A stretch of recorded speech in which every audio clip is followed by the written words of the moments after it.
to tell you that EPS is organizing a series of discussion, discuss the state of political populism in different regions. After concluding our mapping European populism panels, we decided to discuss populism beyond the borders of Europe by expanding our panel series to global populism. Now, we aim to have complete pictures of populism around the globe with monthly sessions throughout the year. We began our panel series discussion far right in Australia in March 2023. In April, we organized illiberalism in the Philippines. The third panel was on religious populism and radicalization in Indonesia. The fourth panel discussed populism in India, followed by the fifth analyzing Pakistan's political climate and authoritarianism. The sixth panel zoomed on Malaysia and Singapore and discussed on democracy in Thailand, were also carried on. The last panel was in Vietnam, Cambodia, Laos, and Myanmar. Dear participants, it is important to note that the reports and videos of each panel are published on our website and YouTube channel. The panel reports and recording are available sources, invaluable sources for scholars, policymakers, the broader audience, and anyone concerned by the current challenges to democracy in the world posed by populist politics. Please, you are free to check our YouTube channel for panel series on and other ECPS programs. Today, we will have our ninth or seventh. It is the ninth session, I think, of Mapping Global Populism series. This session of Mapping Global Populism will examine civilizational populism and religious authoritarianism in Bangladesh, Sri Lanka, and Maldives. We are very grateful for all scholars, experts, activists, and diplomats sharing their years of work and wisdom in our series. That being said, please permit me to introduce our moderator and different panelists we have today. Our moderator today is Dr. Syaza Shukri. I think I'm pronouncing well the name. Syaza Shukri, that's it. Okay, thank you. Dr. Shukri is an associate professor at the Department of Political Science, Kulliyyah of Islamic Revealed Knowledge and Human Science, International Islamic University in Malaysia. Her area of specialization is in comparative politics, specifically in democratization and politics in Middle East and Southeast Asia. Her current research interests include populism, identity, politics, inter-ethnic relations, political Islam, geopolitics, gender studies, specifically in Muslim majority context. Among Dr. Shukri's recent works in populism and Muslim democracies, published in Asian Politics and Policy, is a specialized journal.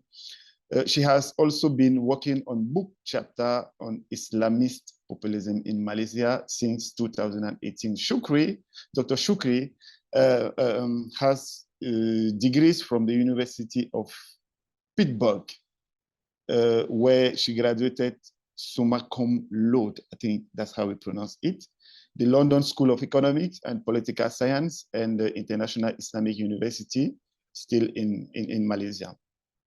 Now, our first speaker today is Bobby Hajjaj. I think I'm pronouncing well. Will be our, as I said, our first speaker, and the title of his speech is Islamic Extremism, Populism, and formation of national identity in Bangladesh. Bobby Hajjaj is a versatile person who has made contributions in numerous industries. He studied history, politics at the University of Texas, Austin, and obtained an MBA degree from the University of Oxford. Between 2001 and 2009, he worked in business development and strategy consulting in numerous projects in the US, Europe, Middle East, and South Asia. He taught at North-South University and published in English Daily and Independent. His publications also focus on nationalism and religion. From 2009 onwards, being actively involved in politics and youth-based citizen empowerment platforms, he established his political party, the National Democratic Movement, NDM, in April 2017. Now, our second speaker, Dr. Mubashar Hasan, will discuss on mask of authoritarianism, hegemony, power, and people in Bangladesh. Dr. Hasan is a postdoctoral fellow at the Department of Cultural Studies and Oriental Language at the University of Oslo in Norway. He published extensively on authoritarianism, democracy, and religion in the region and also in Australia.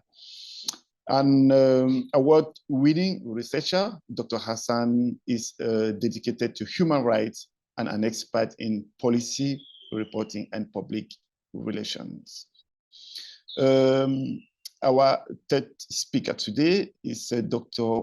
Maidul Islam, who teaches as an assistant professor of political science at the Center for Studies in Social Science in Calcutta. After completing his doctoral research at the University of Oxford, Dr. Islam published books on political theory, Indian Muslims, and Islamism in India and Bangladesh.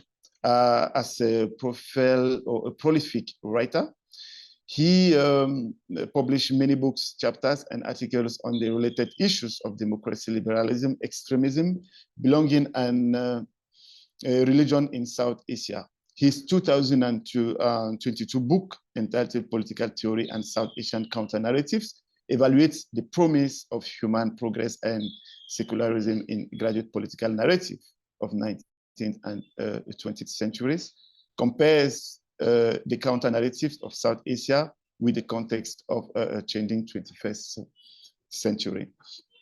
The next speaker is Dr. Rajni Gamage, a postdoctoral fellow at the Institute of South Asian Studies, National University of Singapore. Dr. Gamage's research focuses on state transformation and development politics in Sri Lanka, grounded against related development in South Asia and globally.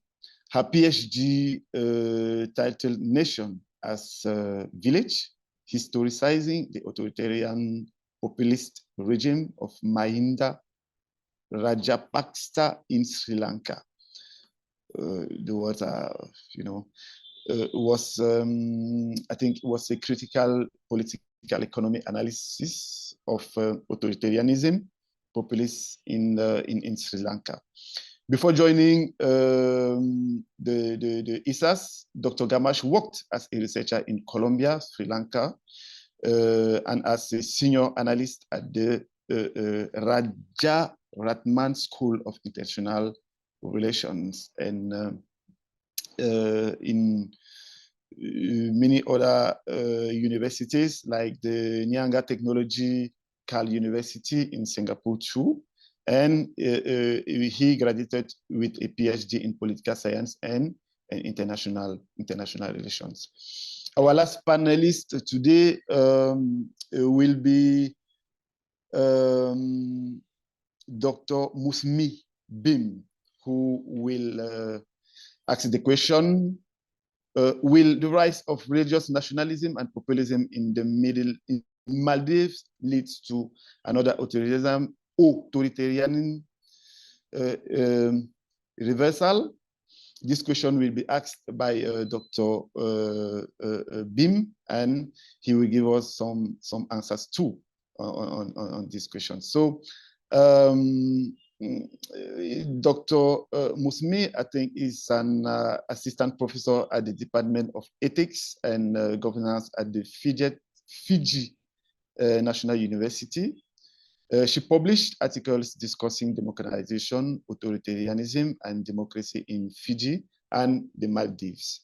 She also studied at the University of South Pacific and the University of New England in Australia.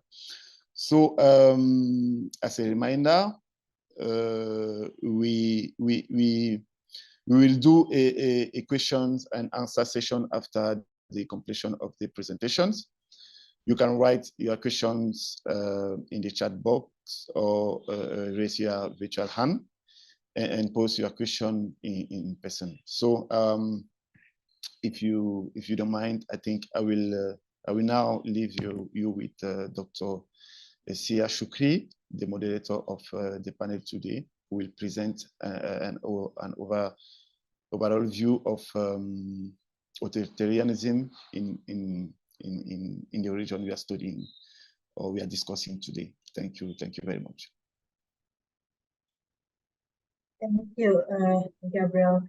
I will try my best not to give an overview because I guess all of our panelists here are the experts, but I'll just introduce a bit of the situation that we have. So firstly, a good day to everyone. I believe you're all in different time zones.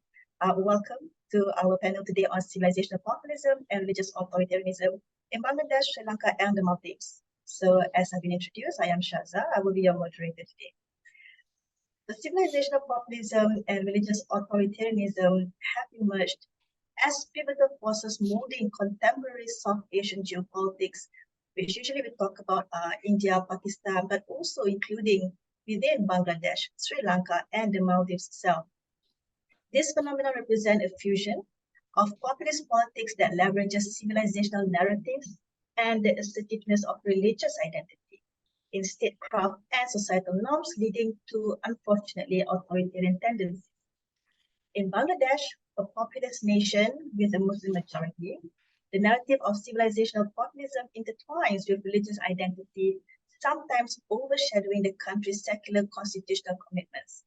The party in power, the Awami League, has historically positioned itself as a guardian of Bangladesh's secular nationalism. However, it has had to navigate complex waters where populist agendas sometimes cater to conservative Islamic elements to maintain political control. Now, in Sri Lanka, its political landscape has witnessed the rise of Sinhalese Buddhist nationalist sentiments, which have significantly influenced the island's governance. Nationalist groups promote the dominance of the Sinhalese Buddhist civilization narrative, redefining Sri Lankan identity and often marginalizing minority groups such as the Tamils and the Muslims. This civilizational populism can lead to, unfortunately again, exclusionary policies and even violent conflict, as we have seen in the historical civil war and recent communal clashes.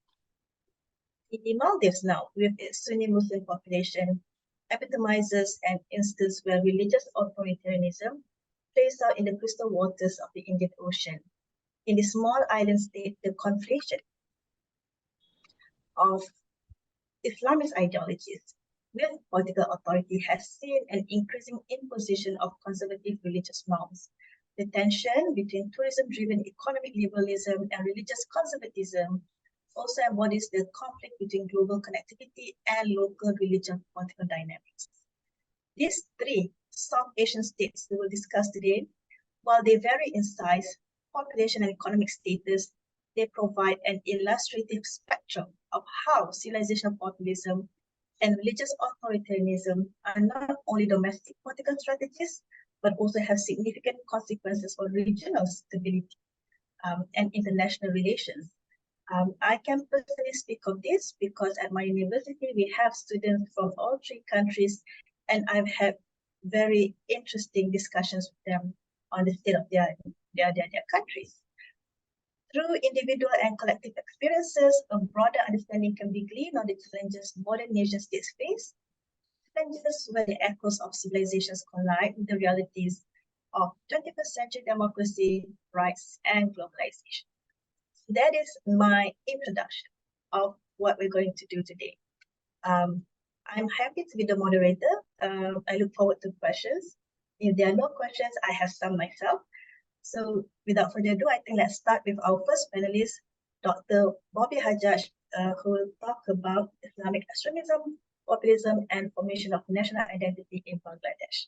The floor is yours, Dr. Bobby.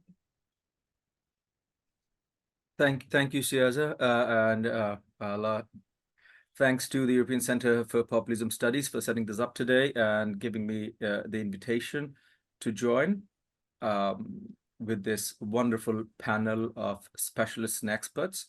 My expertise, academically, I focus more on nationalism, and I am also a full-time political activist. So, whatever discussion we're going to have today is going to be based on both of those experiences. And given that we have a paucity of time, it's 15 minutes.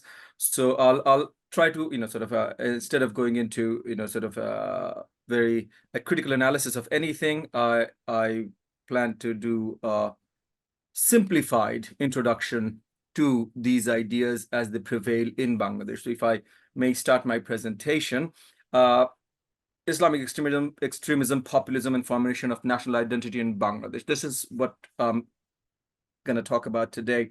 But, it's not just the formation of national identity that concerns today's discussion, but how it's being molded right now. As we all know, national identity is a constantly changing thing.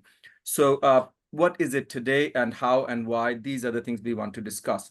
So I will go from here to... I'm trying to change the screen. Can you see a change screen? Everybody sees a change screen, right? So again, we'll start off with a simplification. We'll talk about nationalism, and in Bangladesh, two different ideas prevail. These ideas have, multifarious connotations and multifarious meanings to multifarious groups, but one is a language-based one, the other is a religion-based one. The language-based one we call Bengali, which is our language, and the religion-based one we call Bangladeshi, which is the nation. There have been significant populist movements over the last 50 years. Ours is a young country. There have been significant populist movements. The first one was the one that gave rise to Bangladesh as a nation. Then there were populist movements against, military dictators that were, you could argue, were nationwide populist movements.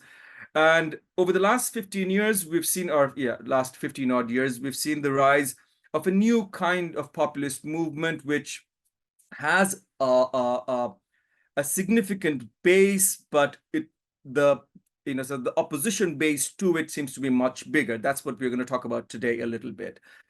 Regarding religious extremism, there are people on this panel more with more knowledge on religious extremism in Bangladesh from a research perspective. Having said that, there are two different elements as far as religious extremists go when we talk about the Bangladesh scene. One is within political elements, and one is outside of political elements.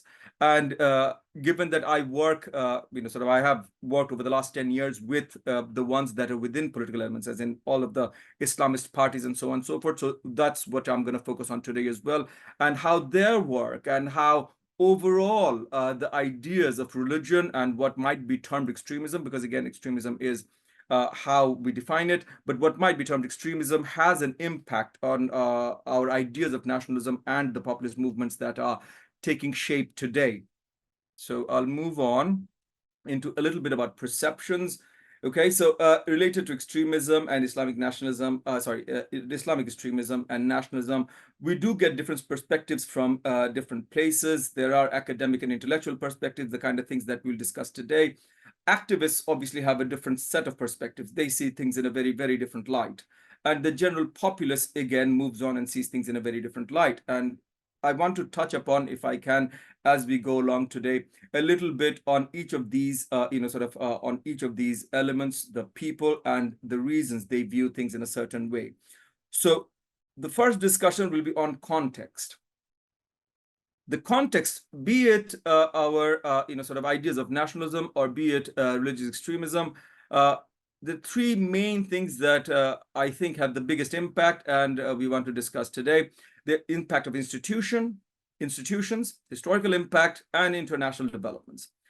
So institutionally speaking, especially over the last 15 years, we are increasingly living in a patrimonial state where all the institutions are dictated from top. So the institutions have lost, if you will, their independence, and that, as the introduction from Syaza told us, that the party in power, which is we'd argue is moving into authoritarian territories, or already has moved into authoritarian territories, originally constituted as the party that spoke for the secular part of Bangladesh. That's what they spoke for. But increasingly over the last 15 years, we've seen, and one of our panelists here has actually discussed it, one of the first people who started the move from secularism to religious politics was the father of the nation, and the brand of the current party in power, the authoritarian party, Bangladesh Awami League, Bangabandhu Sheikh Mujibur Rahman. So over the last 15 years, the party that was supposed to speak for the secular side of the country has been, leaning very much into the religious space, especially the Islamist space. And one of the things we've seen is that even the leader, the Prime Minister of Bangladesh, Sheikh Hasina, who is the leader of the Bangladesh Awami League, has been called the mother of Qawmi being the education system that we see proliferate as the purely Islamist education system, so the madrasa-based system. So this patrimonial state, and the way this patrimonial state has designed and molded institutions, has had a huge impact on how people see religion. And we've seen a stark contrast where the state machinery has termed religion in certain terms, in certain manners, or they've tried to push religion in certain manners, and the pushback from different sections of society. As we speak today, the biggest controversy over the last 3-4 days in the country has been a private university teacher going up on stage and saying something to the effect that transgenderism is against religion and against social values. And this was done at a platform that was put up by an Islamist political party, even though not in the name of the party, but it was done by an Islamist political party.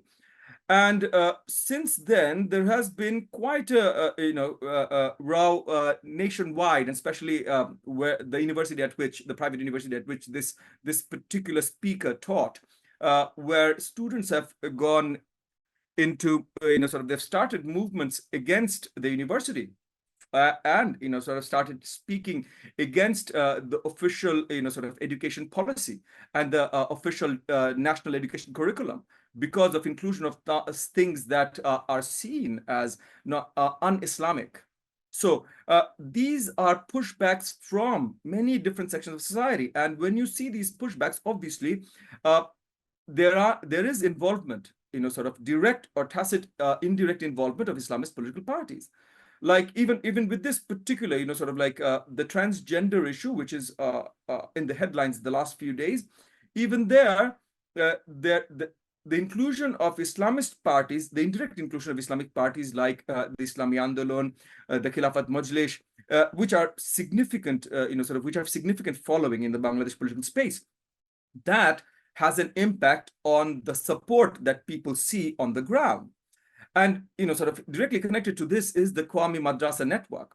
So the Qawmi Madrasa network had traditionally been outside of government control, and it was this over the last 10 years, more specifically over the last 5 years, where the Awami League government has tried to bring in the Qawmi Madrasa network under their auspices. And one of the major reasons for this was a huge popular movement, popular as in from the conservative part of, sort of the nation. A huge popular movement in 2013, which challenged the government in power, which asked for Sharia law and, complete Islamist society.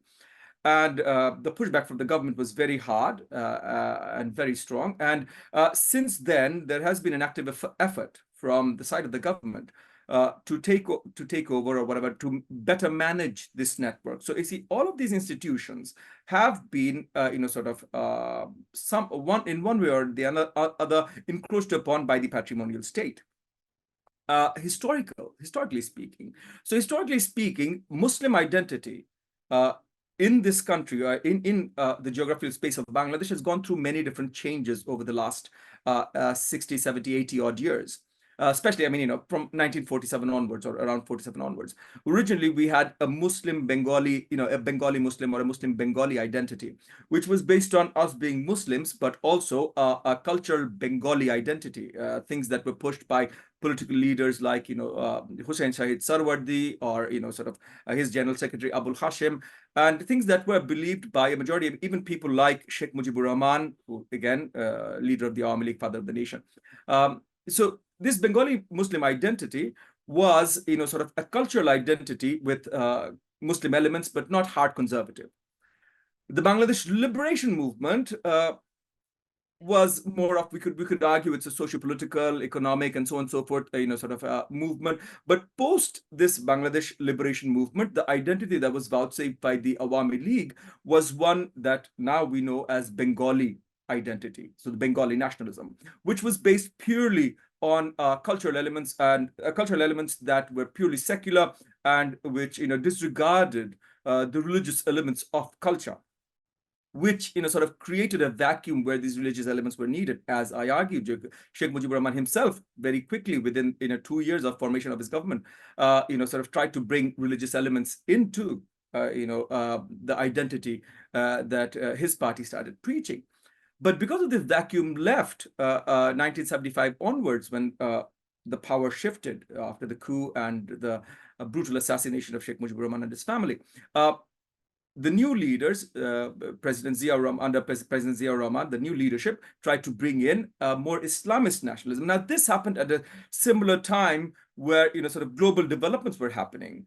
And so, the Cold War and, Soviet Russia and Afghanistan and all of this was happening. And the US was moving into this space where, sort of it was coming into ideological space as well. And pushing is a harder form of Islam, which was, borrowed from Saudi Arabia, the Salafi Islam. And Salafi Islam started becoming, throughout the 80s and the 90s, an important element in whatever understanding in this geographical space of religious nationalism was to be. And simultaneously, at the same time, there was huge migration to the Middle East from Bangladesh, and economic developments based out of this migration. And this migration led to people coming back to Bangladesh with some of these Salafi ideas and whatnot, and more hardcore, sort of Salafi conservative Islamic ideas being preached. These led to the rise of further hardcore conservative Islamism. And many of these people, many of these ideas promulgated amongst the leadership of the Islamist parties. So the rise of political Islam, and again, I'm not going to, sort of discuss the definition of political Islam or any of these definitions here, as we don't have the time. But, sort of political Islam, as it's seen by many parts of the West, like people like, academics like Hamid, who, sort of argue that these need to be, sort of trampled upon and whatnot. But political Islam, as it has risen, it has seen a more harsh Salafi sort of face. And that is what people connect with with religious or Islamic extremism. And this has been pushed further by the US war on terror, because it has become a us versus them sort of a narrative. In Bangladesh, what we've seen over the last 10 years or last 15, 20 years, whenever we see Islamic extremism, and again, not getting into definitions of extremism, whenever we've seen Islamic extremism, we haven't seen Islamic extremism coming purely out of, or even at all, out of the madrasas and whatnot, sort of the madrasa networks and whatnot that actually are into Islamic studies. We've seen it come more out of middle class and upper middle class families with non-madrasa education. So these things become important in identity formation. At the same time, our neighbor has had a huge impact on how radicalized ideas have become here. Because especially since the rise of the BJP, as in the takeover of power by the BJP and the Modi government, the rise of Hindu nationalism in India has also had a huge impact on how Islamists see their role. One of the biggest movements, one of the biggest populist movements a couple of years ago was an anti-Modi movement, which saw the government take, again, very harsh measures and put a lot of Islamist leaders and many opposition leaders as well, incarcerate behind bars and so on and so forth. So all of these things, these regional and international developments, have also had an impact on how people see the ideas of Islamism, what ideas of Islamism are extremist, and how it has impacted on their own national identities.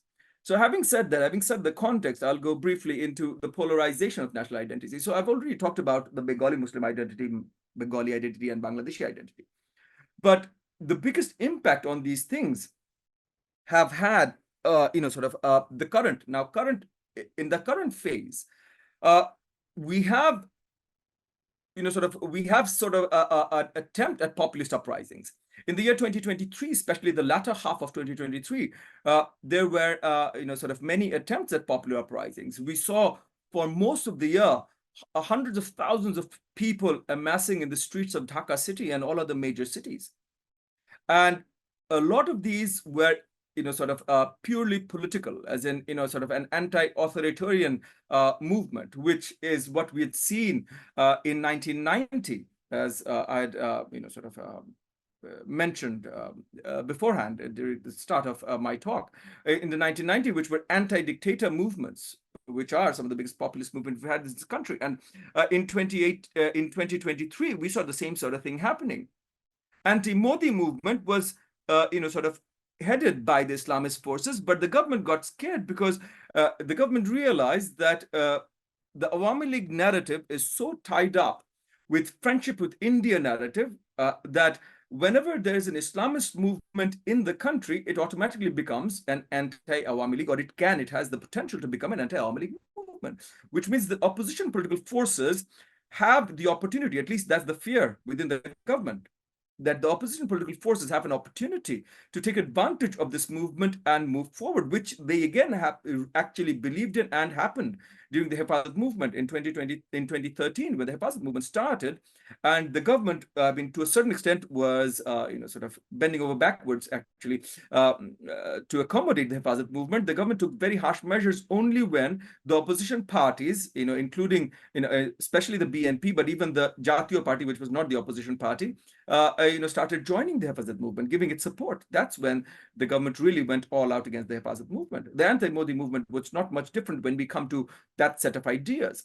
So while the government takes charge and is taking charge, encroaching upon all institutional space, be it from the court system, from the justice system to media to all of the institutional space, including education, it is using that to vilify Islamist parties and also many Islamist ideas that, to a certain extent, one could argue are not even ideas that the Islamist parties themselves push in the political arena. So the vilification of Islamist parties by the authoritarian government becomes part of the nature of how they try to hold on to power. And the BNP, so the narrative has been created in such a strong manner that the main opposition party, the Bangladesh Nationalist Party, has in recent times, again, the Bangladesh Nationalist Party is the one that gave birth to the idea of Bangladeshi nationalism, which then went into, Islamic nationalism. So it's the Bangladesh Nationalist Party that have started distancing themselves from the Islamist parties. So the biggest Islamist parties, with the largest following, the Bangladesh Jamaat-e-Islam, which was the coalition partner of the Bangladesh Nationalist Party when they were in government from 2001 to 2006. The Bangladesh Nationalist Party officially tries to distance themselves from the Bangladesh Jamaat-e-Islam right now. The other big, Islamic parties, the Islami Andolan Bangladesh, Bangladesh Khilafat Majlis, and so on and so forth, they try to distance themselves from these as well. And one of the reasons the BNP has pursued, in the last movement that they had against the government, one of the reasons they pursued the movement, so they didn't create a coalition movement. They kept all the parties at arm's length.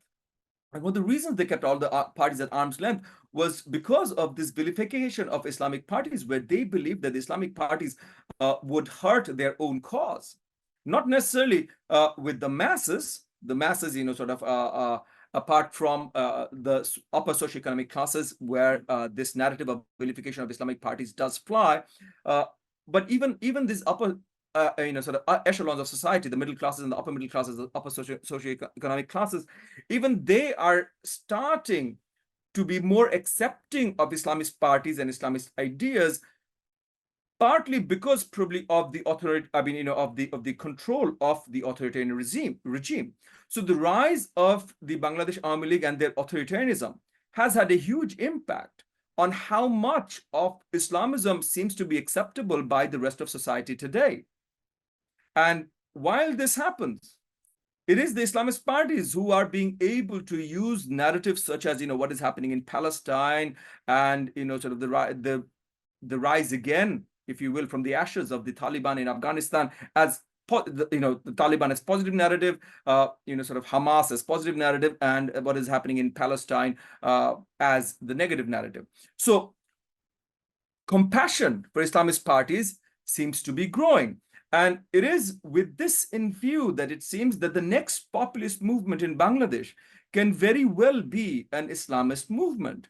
Now, if the next popular movement is an Islamist movement, that creates a lot of problems for Bangladesh. One big problem being the Islamists, the Islamist political parties do not really have an overarching national political agenda. They do not have any particular views of, constitutional reformation or governance and so on and so forth. They have very small, very specific Islamist agendas. So if there is an Islamist political movement that is the next big movement in Bangladesh, that becomes a very big problem for the future governance of the country. But that's the path which we are treading. And one of the big reasons of that is the way the Bangladesh Army League is creating authoritarian space. Because we've had 3 consecutive national elections, and they come after 5 years, every 5 years. We've had 3 consecutive national elections where Awami League basically hijacked the national election. So the people at large are now looking and seeking a populist movement that can push the Awami League away from power. What happened the last 6 months, the latter part of 2023, were attempts at populist movements by distancing religious political parties, which the BNP tried, and the BNP failed. Now, the failure was probably BNP's, or again, political parties, the non-Islamist political parties, was their failure. But that failure could very easily be seen as a failure of parties that are not Islamist parties. And given the secular agenda in certain spaces being pushed in education policy and certain other policies being pushed by the Bangladesh Army League, given the global scenario of how Muslims are pushed to the brink in Palestine, and given our neighboring state, where again, the latest news was, the Babri Masjid, the space of the Babri Masjid, the big mosque that was, demolished. The reason BJP came into Indian prominence, that Babri Masjid, the new mandir, the new Hindu temple was built there. Now, all of these 3, all these big 3 and other small, many other small issues put together, the likelihood of an Islamist populist movement in Bangladesh is growing every day. And this is being seen by many people as the only alternative to our Bangladesh Army League authoritarianism. Problem is, it is not a good alternative to anything. Again, because they don't have, any governance and whatnot related agendas. So that is the space that Bangladesh finds itself in today, where, the populist movements that are non-religious have failed. We have government authoritarianism, and we are, struggling in the identity space as well, as in what are we and how do we define ourselves. And with that, I think I'm just in time. So with that, I will end my talk. Thank you, Syaza, for giving me the reminder of the time. So I think I've just, about finished in time. And if anybody has questions, or if you take questions later, then we will do that. Thank you very much, everyone. Thank you, Dr. Bobby. Definitely right on time. So very good. I believe we'll take question and answer after, excuse me, all the presentations. I'm looking at those who are present right now. I don't see Dr. Mubashar Hasan, right? So I think we have to skip him and go to the supposed to be the third panelist. So I welcome Dr. Maidul Islam. His topic will be on religious extremism and Islamist populism in contemporary Bangladesh, which I think tied nicely to the conclusion by Dr. Bobby just now. So Dr. Maidul, the floor is yours, please. Okay, thank you very much, Syaza, and thank you, Bulent, and the entire team of the European Center for Populism Studies. So one good thing about talking later is that your previous speaker, if he's talking on the same topic, then I have to speak less. And I think that's in terms of time management is good. I have to also catch a flight when just I have to go to the airport just when the program ends. So anyway, so my exact title is Religious Extremism and Islamist Populism in Contemporary Bangladesh. Now, religious extremism and Islamist populism are two different conceptual categories used in this kind of presentation that I'm now doing.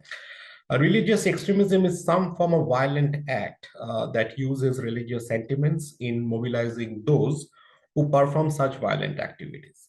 Religious extremism could be found among some sections of believers in most organized religions and range from violent attacks on free speech, religious minorities, atheists, and sexual minorities to full-fledged terrorist activities. In contrast, Islamist populism is a peaceful strategy of political mobilization across various sectors of the Muslim population by using the symbolic language of Islamic religion against secular nationalist governments in the Muslim world. Islamist populists often take part in democratic elections, unlike the former set of religious extremists in the Muslim world. In the case of contemporary Bangladesh, while Harkatul Jihad al-Islami Bangladesh Hujib and Jamatul Mujahideen Bangladesh JMB are examples of religious extremist organizations, the Jamaat-e-Islami in Bangladesh is a moderate Islamist populist party. However, a clear assessment of the strength of the religious extremists and Islamist populists needs to be made, instead of a panic-ridden section of experts who cried the clarion call of Bangladesh becoming the next Taliban-ruled Afghanistan in the context of several terror activities in Bangladesh in the 1990s. So there was a book by Hiranmay Karlekar, who was basically an India-based author, and he suggested that the Bangladesh is going to be the next Afghanistan, following a spate of terror activities in the 1990s, and in the context of the 9/11 and Afghanistan Taliban rule. But in my research, I actually pointed out that, and my doctoral thesis, which was awarded in 2012 and got published by Cambridge University Press in 2015, called Limits of Islamism, Jamaat-e-Islam in Contemporary India and Bangladesh, I suggested that the crisis of Islamism in Bangladesh actually started from the 96 elections. So I will come later on that particular thing later. However, detailed analysis of terror activities done by both quantitative and qualitative approaches shows us that the peak period of terrorism in Bangladesh was in the 1990s and during 3 successive years in the second decade of the 21st century. According to the Global Terrorism Database, Bangladesh experienced a total of 1,743 terror-related incidents from 1970-71 to 2020. So if you kind of all the terror activities which is reported in the Global Terrorism Database from 1970 to 2020, the 50 years, and it's only 1,743. And given the country size, which matches with the number of European countries, I think it's quite less in number. This included terror activities conducted by religious extremists, non-religious entities, and unknown elements. However, the main terrorist activities came to surface from 1985 during the military dictatorship of General Hussein Muhammad Irshad. And when Bobby was also telling that this was also a time of the Salafi kind of a movement, from Saudi Arabia, that kind of religious ideological overtones were exported to Bangladesh. It was also at the time in the aftermath of the Iranian Revolution, the Afghanistan war was going on at that time. So it was a lot of things that was happening, and you have a favorable government of a military dictatorship. Irshad was the person who also introduced the word Islamic State in the constitution. So those kinds of things were happening. Before 1985, terrorism was virtually negligible in Bangladesh. Between 1985 to 2020, the peak period of terrorism in the country was in the 1990s. And then between 2013 to 2016. In 1996, the number of incidents reported were over 150, although the number was increasing from 22 in 1990, 42 in 91, 71 in 1992, 68 in 94, 74 in 95, and then suddenly shoot up to 161 in 1996. The bulk of the surge of the terror activities happened during the first half of 1996, before Awami League came to power in June 1996. From 97, the number of incidents dropped sharply. The numbers were way below 50 per year from 97 until 2012. So again, if you think about the 15 years from 97 to 2012, the terror activities actually in Bangladesh were way below 50 per year.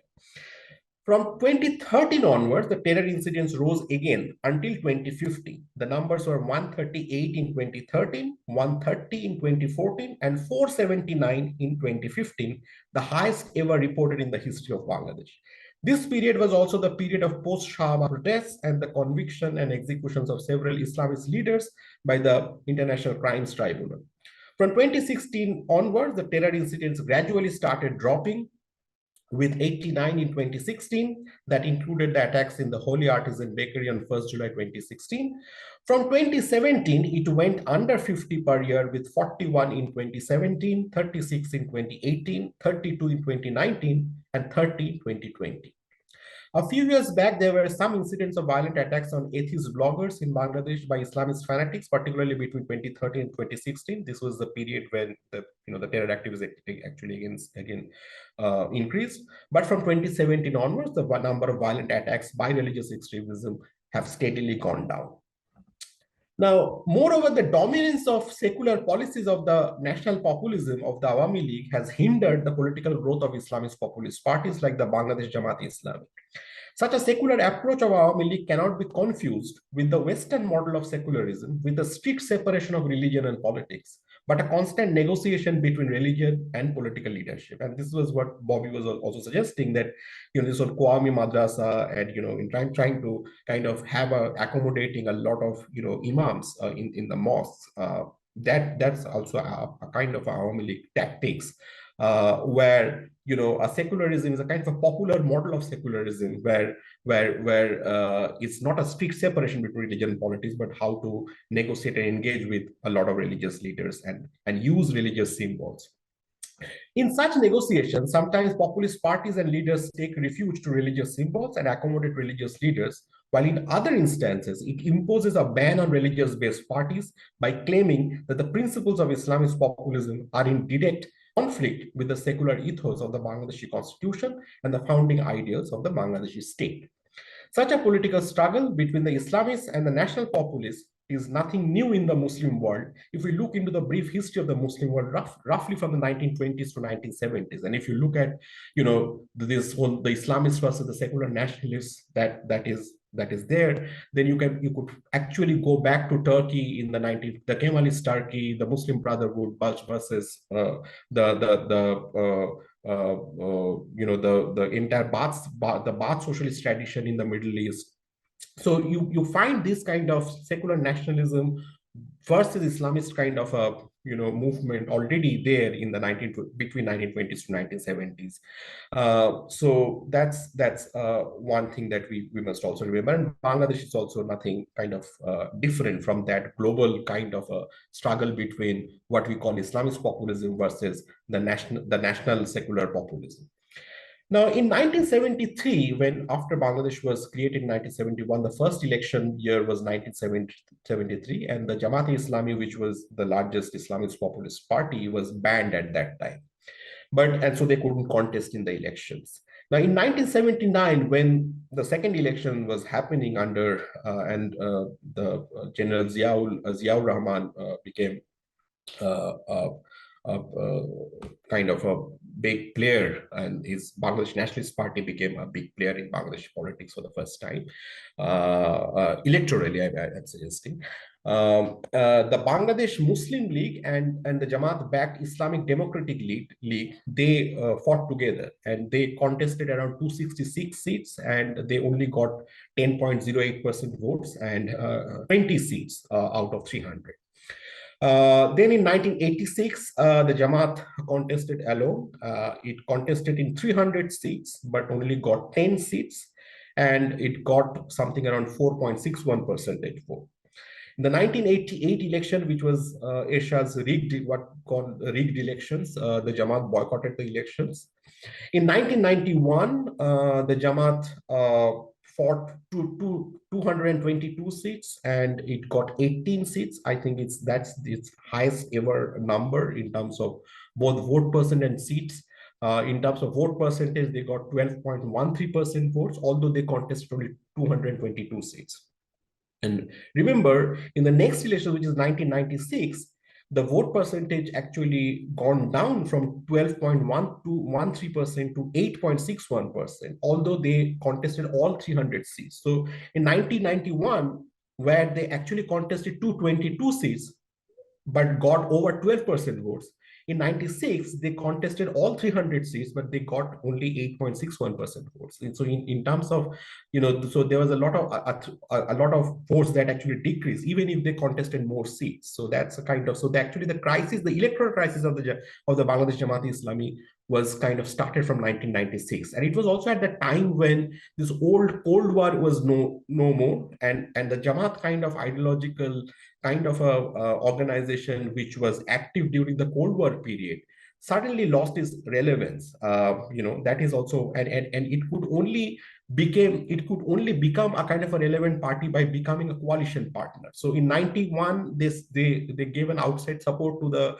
BNP government, and then in 2001, they became a part of the BNP-led government. So in 2001, they only contested 31 seats. So they only targeted their constituencies instead of having or contesting all 300 seats. And remember, they were also in alliance with the Bangladesh Nationalist Party, and they got 4.28% votes and 17 seats.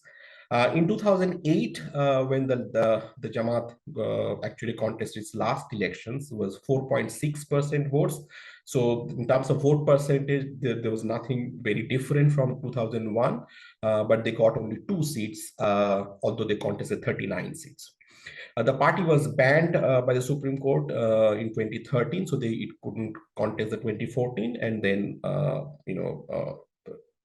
that ban is still on. The registration was cancelled by the Election Commission because the narrative is that the Bangladesh Jamaat-e-Islami is their principles and their ideas is actually opposed to the Bangladeshi constitution.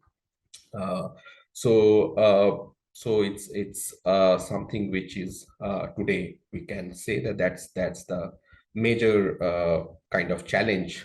If Bobby's kind of suggestion is that if a kind of Islamist populist movements is going to come back at against the Awami League, then how it is going to manage this whole entire legal kind of ban, what kind of mobilization it will happen.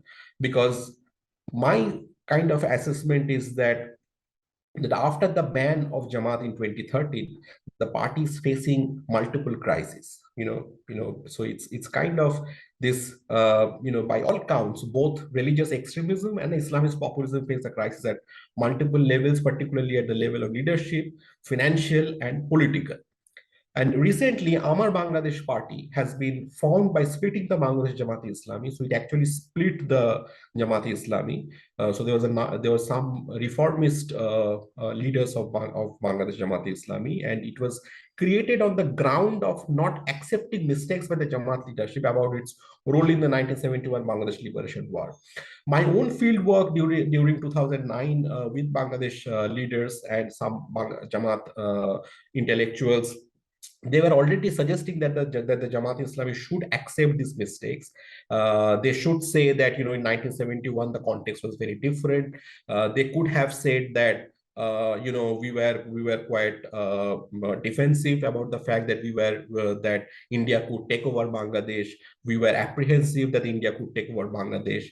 But now that it has not done, and Bangladesh still enjoys its sovereignty, we could actually accept those mistakes and we could move on. And confession is a good thing in politics. So this was kind of a narrative that was told to me by several Jamaat intellectuals and one or two Jamaat top leaders also. But these were private conversations.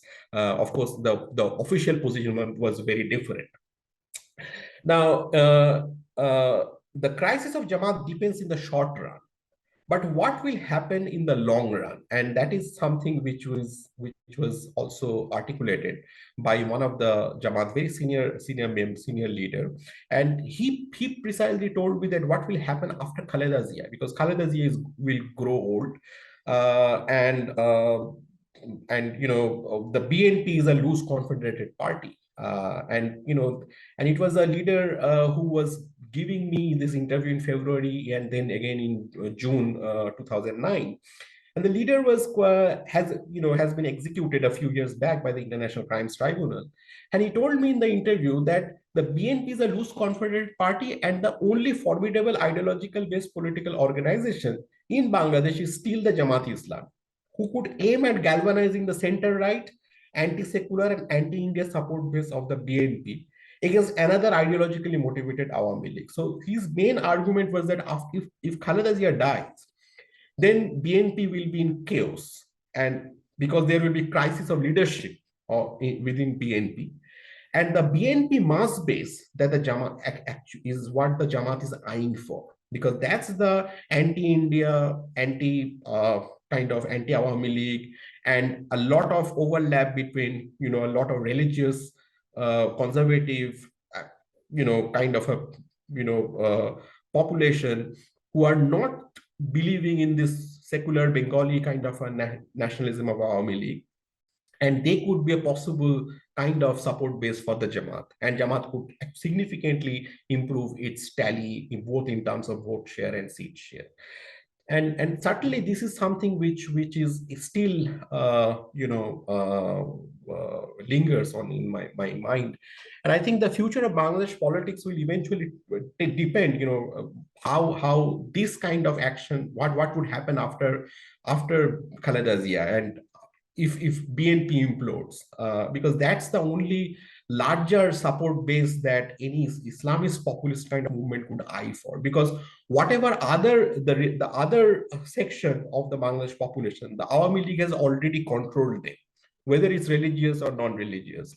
But those who are still against Awami League, those who are center-right, ideologically center-right, anti-Awami League, and anti-India, that kind of support base is also a significant support base. And that is where, and we could not judge what is the support base now, because the BNP has now boycotted elections in this last election.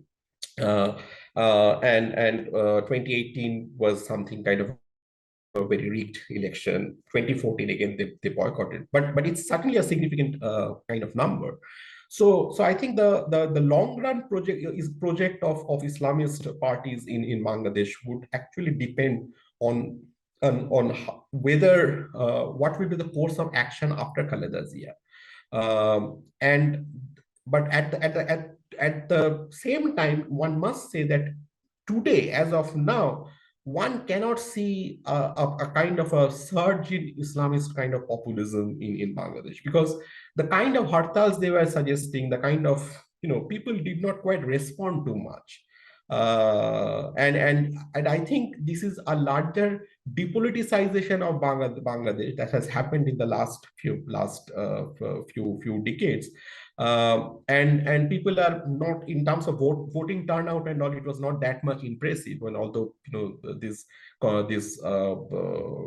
numbers can be contested, so the numbers are suggesting that is something around 38 to 40%, which is turnout. The turnout seems to be not that great, although some would say that this turnout is also not that great in a lot of countries in the West. So what? At the end of the day, it was an election. If the opposition has boycotted, then what Awami League could do? I mean, that will be the devil's advocate from the Awami League's point of view.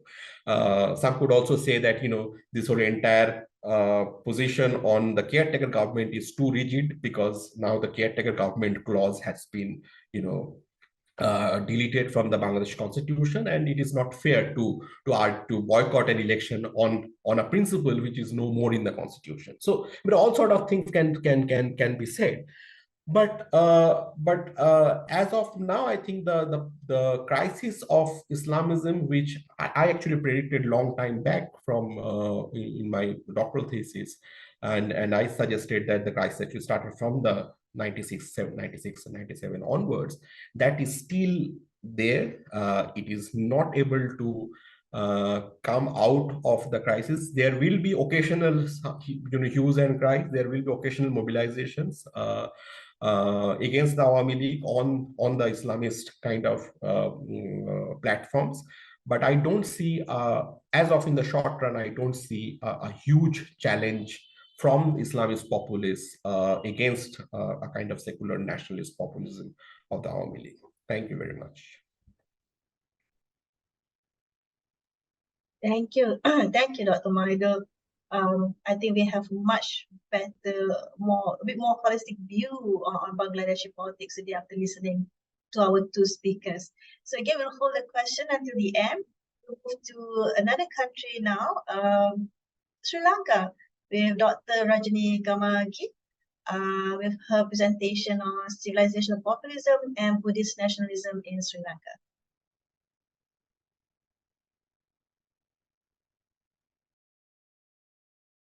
Okay, can everyone see the slides? All good? Okay. Yes. So thank you, Syaza. Thank you, Bulent, everyone else at ECPS for this invitation. I think that the two talks before me were excellent, and I think they gave very in detailed descriptions to what's going on in terms of populism in Bangladesh. So I really learned a lot from all of that. To introduce myself, currently I'm doing my postdoc at the Institute of South Asian Studies at NUS. And my research interests are mainly in the politics of state transformation, politics of development and inequality in Sri Lanka, but also looking at some of the global links and histories of these issues. So I thought to perhaps start my talk by quickly going back to the concept of populism, because before we talk about civilizational populism, I just thought, let's revisit some of the assumptions which many scholars have, I'm sure, critiqued and gone through, and there's a whole literature on it. But I just thought it's good to sometimes start with some of the basics. And which is to contextualize the reason why we are talking a lot about populism, civilizational populism, authoritarian populism. A lot of these concepts is because there has been, there's an assumption that there has been an uptick in populist politics, especially in the so-called Western democracies. And perhaps that's why there's so much of renewed interest in this topic of populism. But I'm sure, as most of us know around here, that the concept of populism has been around for a long time. It has been interpreted in different ways, depending on the discipline that has interpreted it. As we can see, initially populism was seen as some form of incomplete modernization, that it's a result of democratic institutions not being strong enough to regulate and to express public opinion in less let's say undemocratic fashions. And then there were interpretations of populism as a subspecies of fascism, and then even more positive interpretations of it, especially when it starts to manifest in Latin American contexts as a healthy expression of democracy. So I did want to contextualize what we're talking about in these initial discussions on populism, just to say that while we recognize that currently populism is not a new phenomenon, we understand why there is so much of discussion on it, because its current manifestations have some distinct features, among which is that there appears to be an uptick in populism in Western democracies. And the same assumption continues that populism in Western democracies is an anomaly, that we shouldn't expect to see it because these democracies are so advanced and their institutions are apparently so strong. So how come we are seeing this? And also perhaps one of the distinguishing features of the populism which emerges in the recent, say the past decade or the past 15 years, is that generally these populist movements are a backlash to some of the economic inequalities within these countries and a real or perceived decline in the global status of these countries, the discourse of the decline of the West, which are at odds with the growing aspirations of especially the middle classes and the aspiring middle classes of the publics of these countries. Another distinguishing feature, I think, of populism that we see in the recent years is that the populist leaders, they often come from outside the political establishment. And they weaken democratic institutions in ways that are different to the political leaders previously, because as we all know, Western democracy has so many standards, double standards, and so many interpretations to it, that one can argue that democracy was anyway self-serving and one-sided to start off with. But in the latest episode of populist politics that we see, it appears that it is even some of the democratic institutions that previously had not been so much damaged or undermined appear to be increasingly undermined in the latest phase of populism. So just I wanted to situate our understanding of populism in the current wave of populism, trying to remember that it is not a new phenomenon. It's something that has been happening over the decades, but that there are some distinguishing features of it in the past decade. Very quickly, to then move on to this concept of civilizational populism. Why is it important, or why is it useful as an analytical tool? And the idea here is that under populism proper, people are mobilized under this through a certain narrative or a certain discourse, often framing these people as being under threat, a very us versus we sort of narrative. And in civilizational populism, this concept points to a very specific threat being identified, which is that there's a threat to a civilization. And the civilization is something that is beyond the nation state. It is transnational.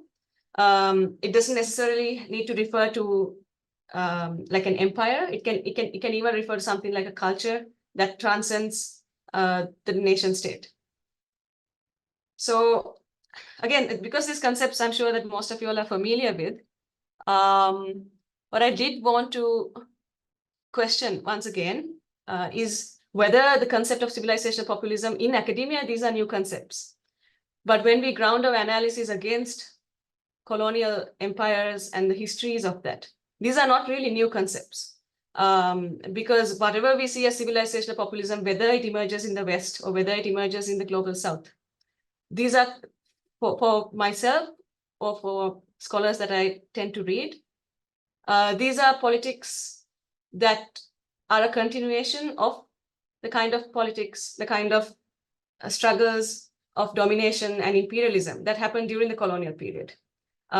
Because colonial powers used discourses of civilizationism to legitimize empire building. It's not so surprising that these discourses continue to be used today. The only difference would be that democratic institutions have increased in their occurrence throughout the globe. So that might be the only difference. But at the same time, we must remind ourselves that even though democracy, particular institutions might have been established much later in the colonies, within the empires itself, democracy was already being established much earlier on, right? Even during the times of the empire. Okay, so very quickly in terms of civilizational populism and global South politics, there's this idea that the civilizational populism which emerges within certain global South contexts is distinct to that which emerges in Western advanced liberal democracies. And one of the reasons for this is that the histories of global South politics is very much rooted in its colonial experience and encounter. And so when we look at some of the civilizational populist discourse in countries such as Sri Lanka, or I'm sure in India and other countries that have a similar history, often we see that anti-colonial sentiments feature within this civilizational discourse. And they often attack Western values, which include capitalist values. And often the target, the other community, is not recent immigrants as in the West, but often minority communities who have lived in these countries for much longer periods. So coming to Sri Lanka, one can observe, if you look at especially the anti-colonial discourse that emerges against the British from within the Sinhala Buddhist nationalists, you can observe within this anti-nationalist, this anti-colonial discourse, you can observe some elements of reference to a civilization. And this is not very surprising because in these anti-colonial movements, the nation state had still not formed. So nationalist movements were very much in an early stage. So the fact that their frame of reference was more transnational, it's not very surprising. It's also not surprising because a lot of the third world solidarity kind of movement at that time was also transnational.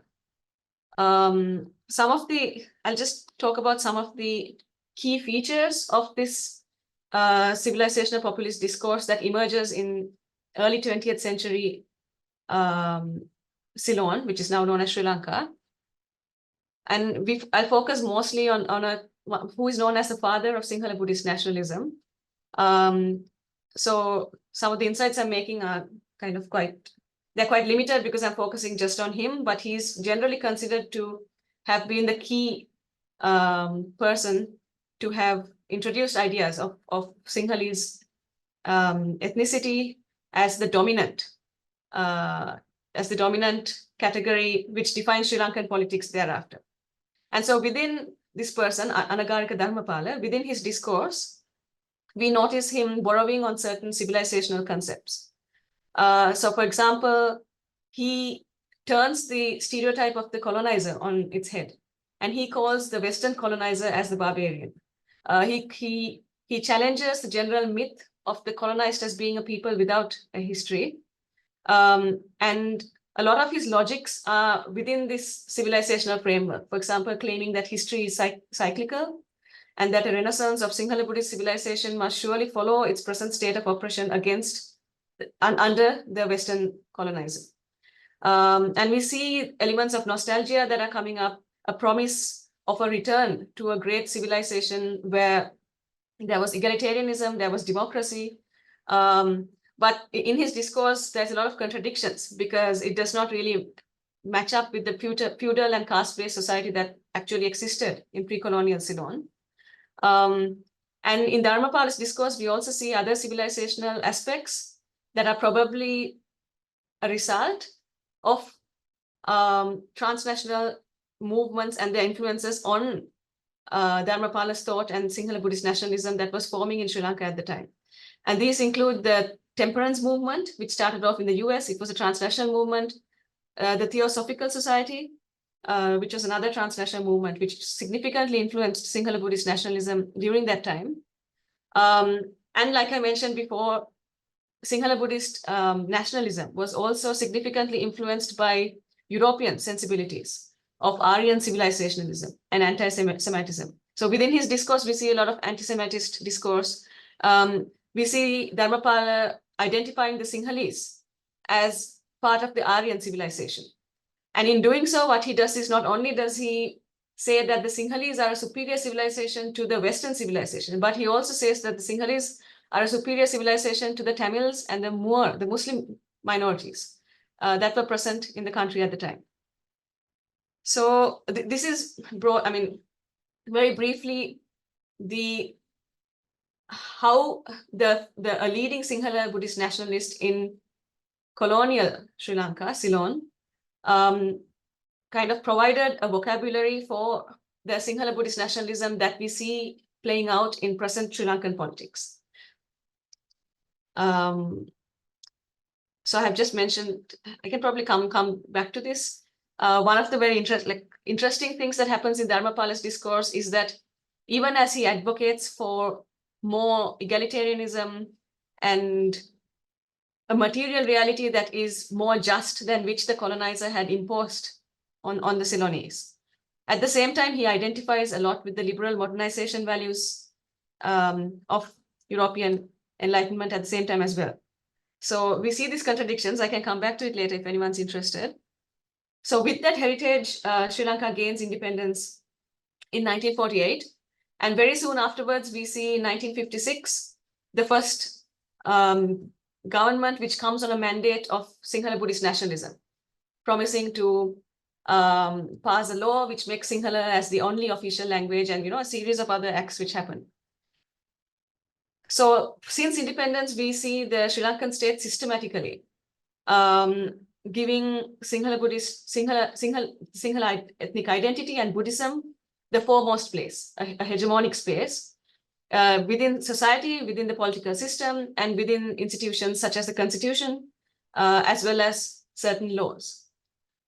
And we see this continuing over the decades with certain spikes at particular periods, especially the Civil War.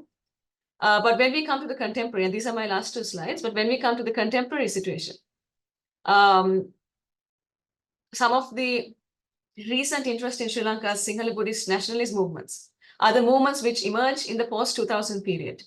And these are some movements such as the Sinhala Urumaya and the Bodhubala Sena. Some of these are Sinhala political parties, Sinhala-only political parties, and some of these are Buddhist nationalist movements, so outside the political system. And one of the main, the main kind of threats that these movements have identified are the Muslims, as well as the Christian minorities and evangelical movements that are present in Sri Lanka. And the reason why these parties and Buddhist movements, nationalist movements, extreme Buddhist nationalist movements are able to operate for several reasons. One of which was that the governments in the 1990s, the two main governments, they move more towards the center, and they more or less agree on a particular version of inclusive nationalism. And in doing so, they leave a large segment of the Sinhalese population feeling unheard and unrepresented. So they leave this vacuum which kind of gets co-opted by the Sinhalese nationalist groups.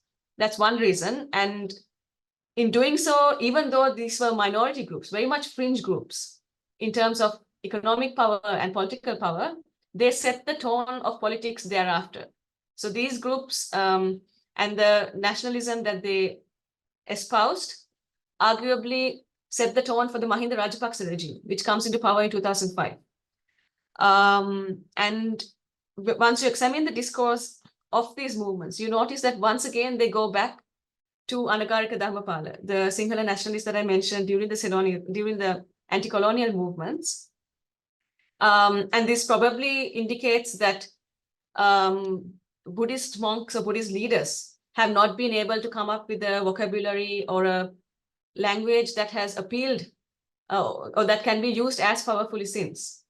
So that is perhaps one reason for that. And we see within this discourse certain references again to a Sinhalese civilization which is under threat. And in doing so, it kind of updates itself to current circumstances. So for example, identifying with some of the Western discourses of identifying Muslims as part of a civilizational threat. So I just wanted to just make one other point here, which is that we see this civilizational populism happening at the rhetorical level, at the discourse level of these movements. But it doesn't stop there. Some scholars have argued that Sri Lanka's state institutions and constitution also indicate some degree of a civilizational state. Our constitution gives the foremost place for Buddhism, as well as the way in which the executive presidential office kind of centralizes power. It mimics the kind of relations between the king and the people in pre-colonial societies. And this is something we observe in many Theravada Buddhist states, that the link between the state and religion, especially Buddhism, they're very close. And so it's not accidental that we have such kind of institutions getting replicated in contexts such as Sri Lanka. So my final slide, which is that just to ask a few questions, which is that will religion and othering of communities along civilizational terms be exploited by politicians in the current context in Sri Lanka? I'm asking this question because Sri Lanka had popular protests in 2022, where mass street protests overturned the current government, the Rajpaksa government. And with that degree of success in upturning a government, there has been discourse that nationalism in its more rabid kind of toxic form has died down. And so is that really the case? And arguably, no, because like I said before, the close link between the state and Buddhism has continued to this date. And we see in some of the recent developments in Buddhist nationalism that there are attempts to once again mobilize this sentiment of a threat to a particular religion and a community, which is the Sinhalese Buddhist community.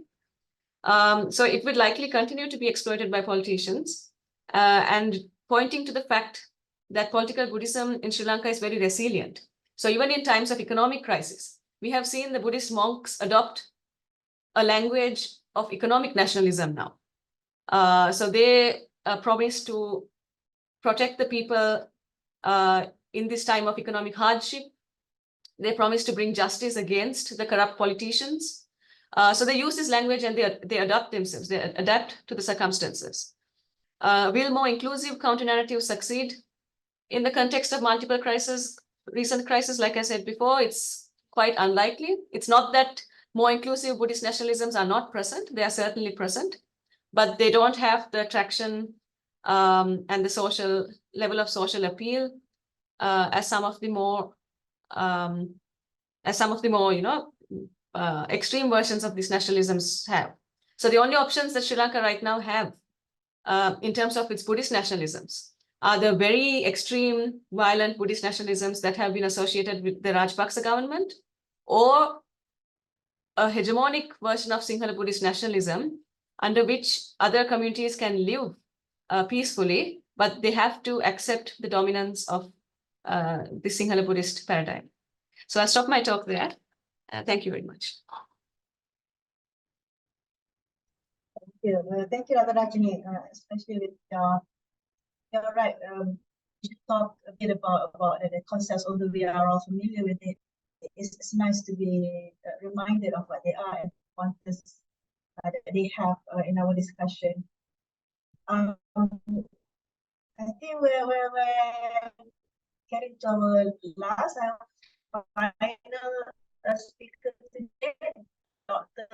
Mosmi Bim, who will speak on all this another authoritarian reversal. Please, Dr. Mosmi Bim. Yes, hello. Yes, I'm from Fiji Islands. Yeah, so I just want to put into context how I came to research about Maldives. So Fiji, as you may be aware, is a small island country in the Pacific Ocean, and Maldives is also a small island country, but in the Indian Ocean. So in Fiji, we have coups. Well, when we got our independence, we were a democratic nation, but then our size of the military increased, and in 1987 we had our first coup, which is not part of our which is not the topic for discussion today, so I won't dwell on Fiji. But for my PhD thesis, I wanted to research on authoritarian regimes in small island states, and one of the criteria for selecting the countries for my research was that they should have suffered some kind of successful coup type of event.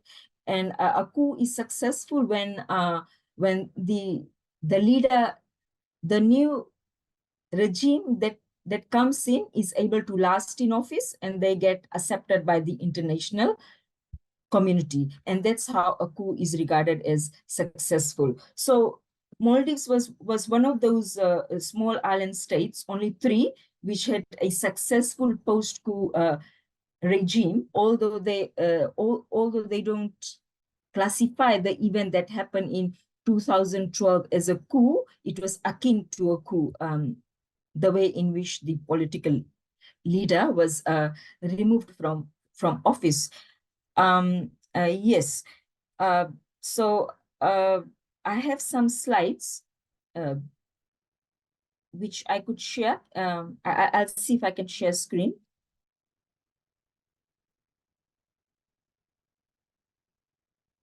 Okay, so in terms of populism, I just recently started researching on it.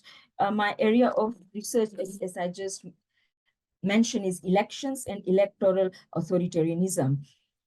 So the topic for discussion today is: will rise of religious nationalism and populism in the Maldives lead to another authoritarian reversal? So this picture is, I took it in 2017. As you approach the Maldives capital, Male, you see all these,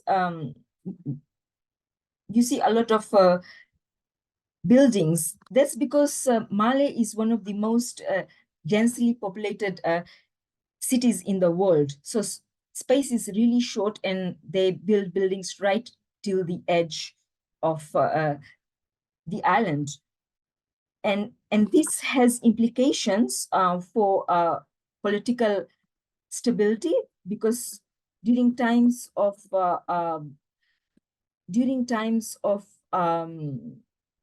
elections, etc., and when you have contentious issues arising, it contributes to creating a fertile environment for political unrest, violence, and instability. Okay, so I went to Maldives in 2017 for my field trip, and I was based at the Villa College. Can you hear me? Is it possible for you to blow up your presentation to full screen, please? Sorry, what should I do? To put it in presentation in slideshow, I believe. To make it full screen? Full screen, okay.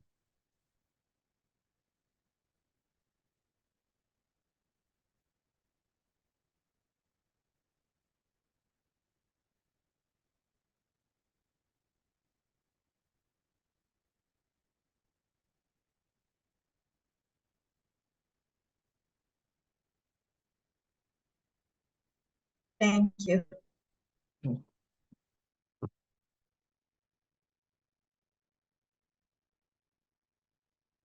Okay, so that's the Villa College. That's where I was based for a month. And at that time, the electoral autocratic president Yamin was in power, which means that being a foreigner and researching about democracy at that time was considered a risky activity in the Maldives. So I had to keep a very low profile.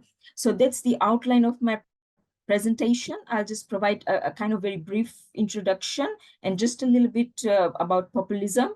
And I'll mainly be looking at strategies of post-independence presidents in the Maldives. So I'll be looking a little bit on the theory side, but I'm mostly just looking at the strategies the leaders used.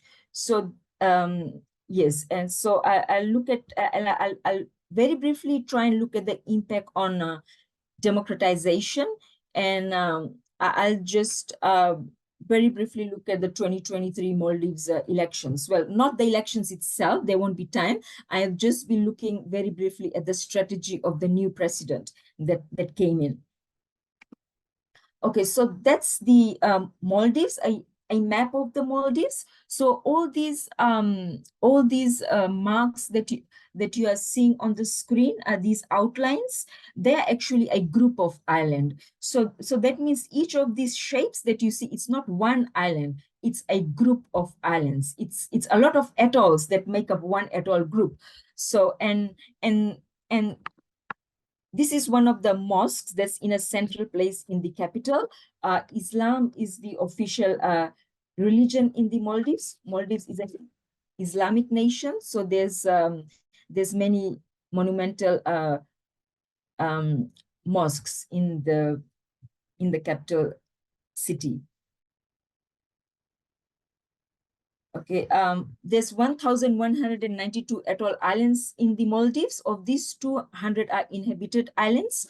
So you have tourist islands as well, but the locals don't live in the tourist islands. The tourist islands are kept separate from the islands that are known as the inhabited islands. Currently, there's about the population of Maldives is about 500,000.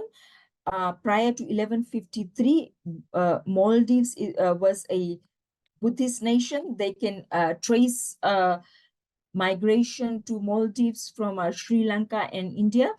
After 1153, Maldives became an Islamic state. Islam was introduced to the Maldives and the whole population converted to Islam. And since then, you've had a sultanate in the Maldives. So the Maldives historically has had scarce resources. They were an atoll island. They were very impoverished. They tended to rely on fishing mostly, but now since independence, since the tourism industry developed, they have a high reliance on tourism. They also rely heavily on aid. In 1887, the Maldives became a British protectorate, but the British never actually physically administered the islands. They remained self-administered through the sultans. So they were still ruled through the sultans. In 1932, Maldives had its first constitution. They gained independence in 1965. However, they did not have democracy after gaining independence. They did not have political parties in the Maldives. They had a one-man rule because there were no political parties. And in elections, you only had one candidate who was allowed to stand. And this candidate was selected by the Maldives, which is by the Majlis, which is the parliament. So essentially, Maldives was a dictatorship even after independence. They had not experienced democracy prior to independence or after independence. And in 1968, they became a republic. So from 1965 to 1978, they had one-man dictatorship under the first president, Ibrahim Nazir.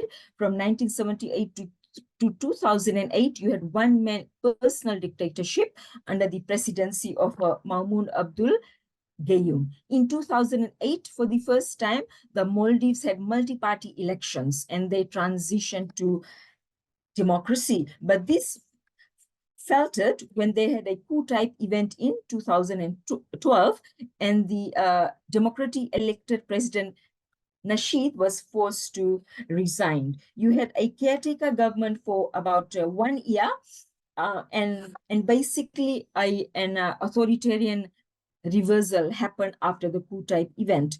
Following that, in 2013 elections, you had Abdullah Yamin, who got elected as president, and the supporters of the former dictator Gayoom were the prime supporters of his regime. So Yamin engaged in very repressive type of rule, although it was a government that had been brought into power through multi-party elections. It was behaving like a dictatorship. He was behaving like a dictator, although he was elected in, he came to power through multi-party elections. And the repression kept increasing. And in 2018, he lost elections, and the country was supposed to have returned to transition to democracy. And in 2023, last year, we again had another elections, and there was a successful change of power. Okay, just briefly to go through the meanings of populism, I have taken a very simple definition from Dehanas and Sterin, who have written about religious populism, because my area of interest was religious populism. And I only took interest in religious populism because Maldives was the country I was researching. And around the time I was finishing my thesis, it became very clear that religious extremism was becoming a big issue in the Maldives. So Dehanas and Sterin, they describe populism as a political style that sets sacred people against two enemies, the elites and the others. And religious populism is supposed to be a subtype of populism, which is driven by religious faith, identity, symbolism, morality, and norms, etc. So in the Maldives, Islamic nationalism hosted populism, which led to an exclusionary political discourse there and social othering in post-independence Maldives. So in Maldives, you don't have any other religion. You only have Islam. And all Maldivians follow Islam. And foreigners are not allowed to become a citizen of the Maldives. Only men who get married to Maldivian women and who are of the Islamic faith are allowed to apply for citizenship. So despite the fact that there's no other religion in the Maldives, the politicians were able to create this notion that there's a threat to Maldives, and there's the threat to Maldives' Islamic identity from Christianity. And this imaginary threat from Christianity and other religions has been employed by political leaders over the past decades to undermine democracy and human rights. And it has been particularly beneficial to those who had been nurtured by the former dictator Maumoon Abdul Gayoom, who had been in power for 30 years. And during his rule, he had nurtured a lot of clients.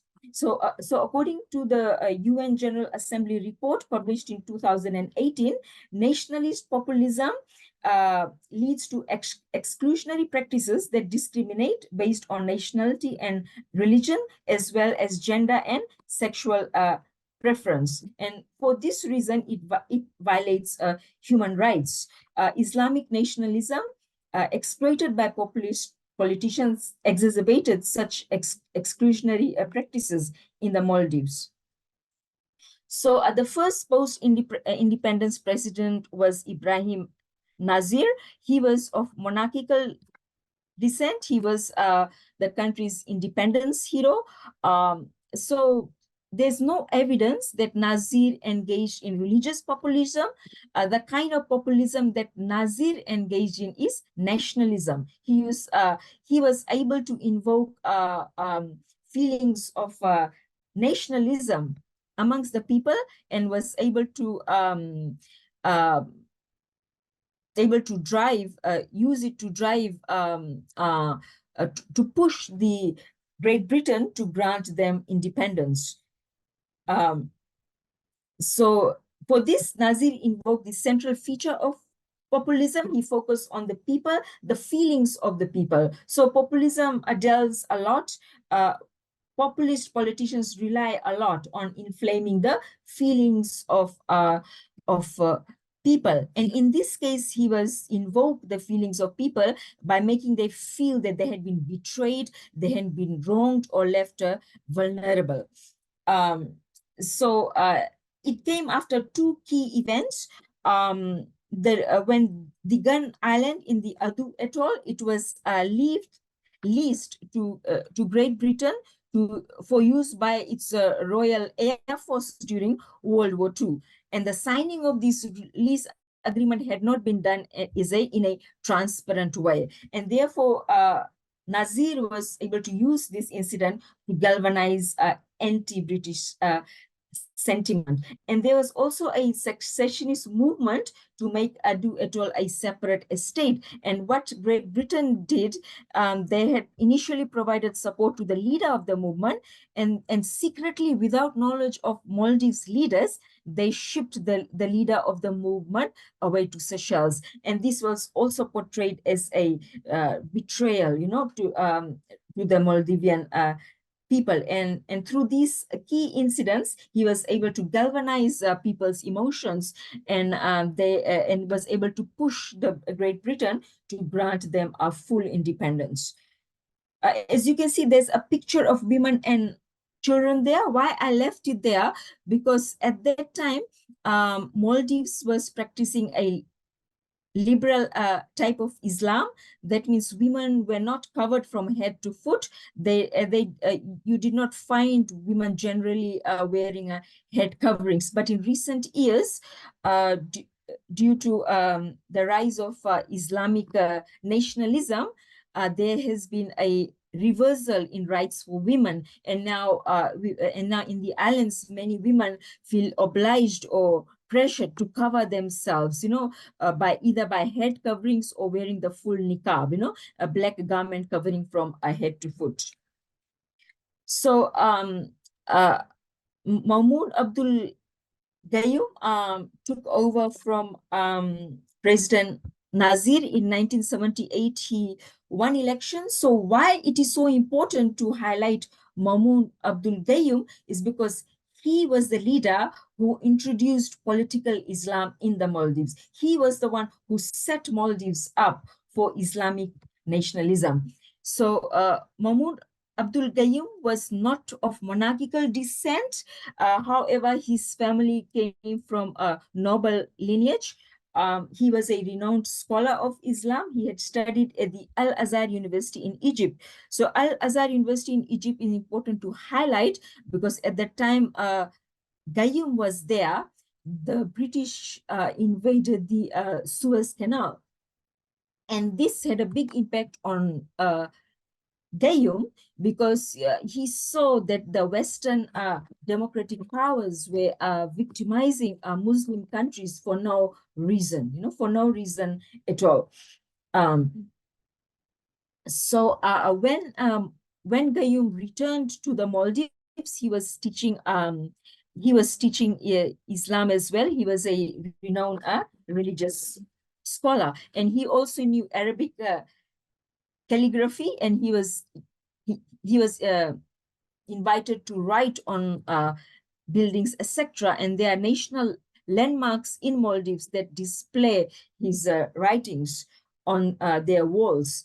So his strategy was using Islamic symbols, tropes, and ideas to create a sense of belonging in people. And this is likened to a strategic orchestration of religious populism, and it led to the public really adoring him, as a religious leader. They gave him a lot of respect, although in reality he was an authoritarian leader. Oh, sorry, I just say I have about 5 more minutes. Okay, so Gayoom manipulated Islam for political support. And during his time, there was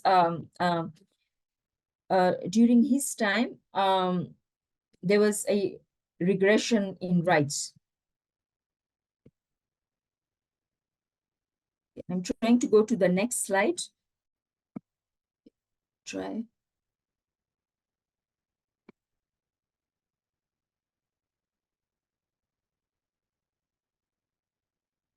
so he actually put in place a lot of policies to basically re-Islamize Maldives. So the Maldives went through a process of re-Islamization under Maldives, under Maumoon Abdul Gayoom, and he created acts in the Maldives.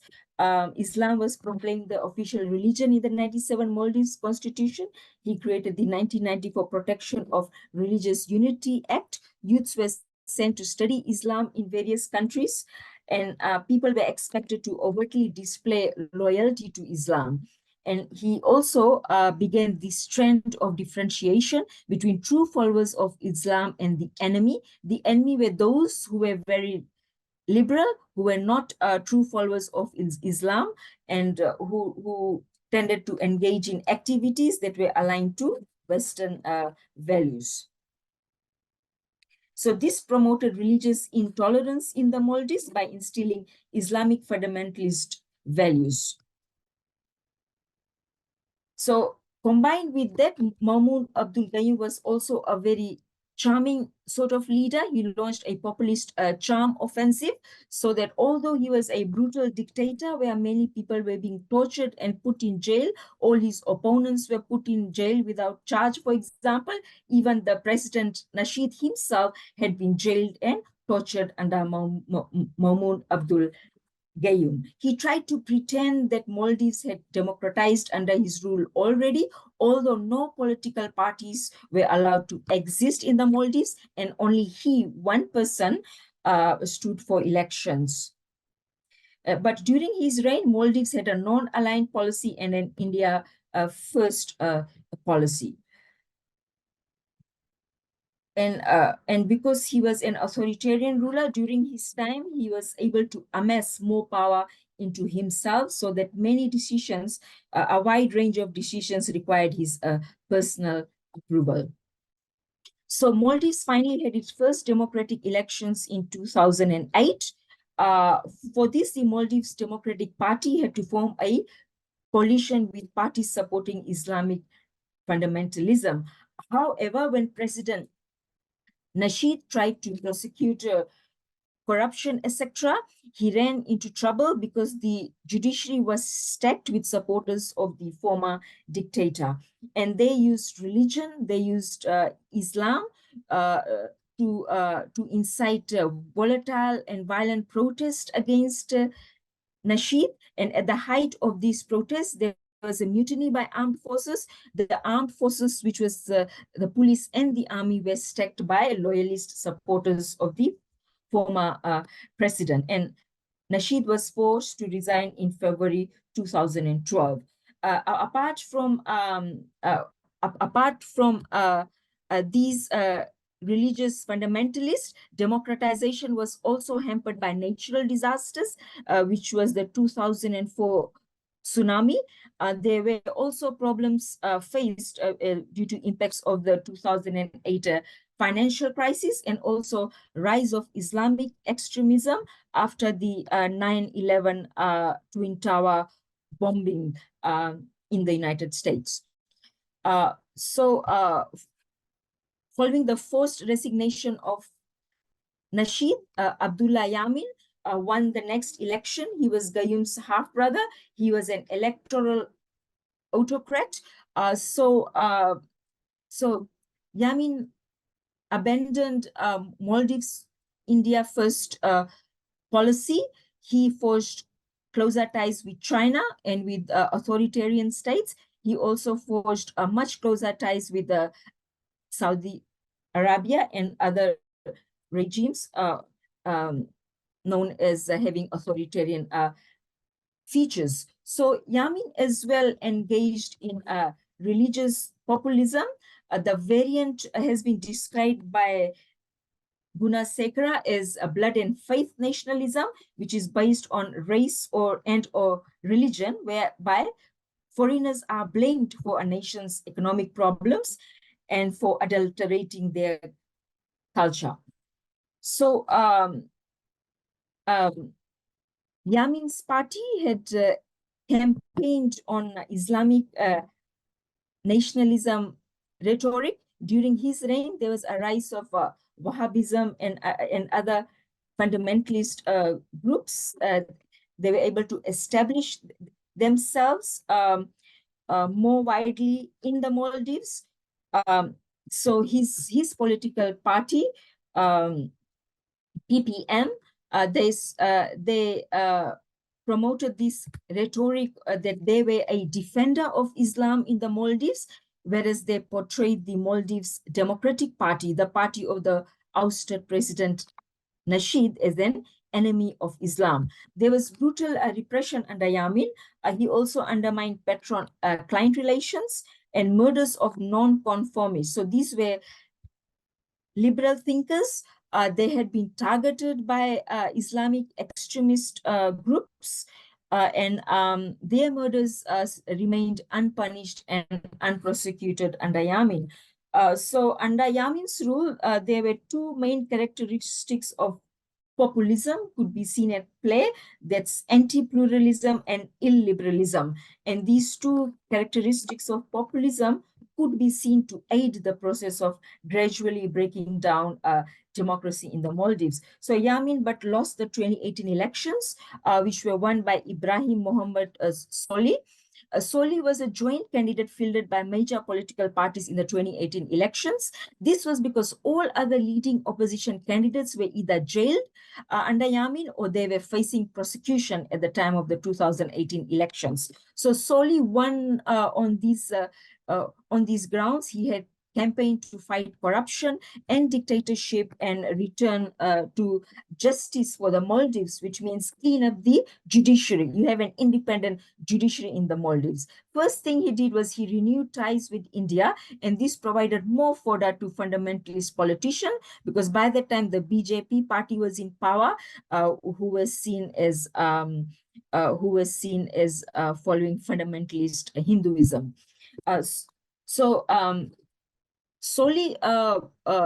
Soli's victory was supposed to bring the Maldives back on track to democratization. However, this did not seem to eventuate because Soli seemed to be afraid that they'll also their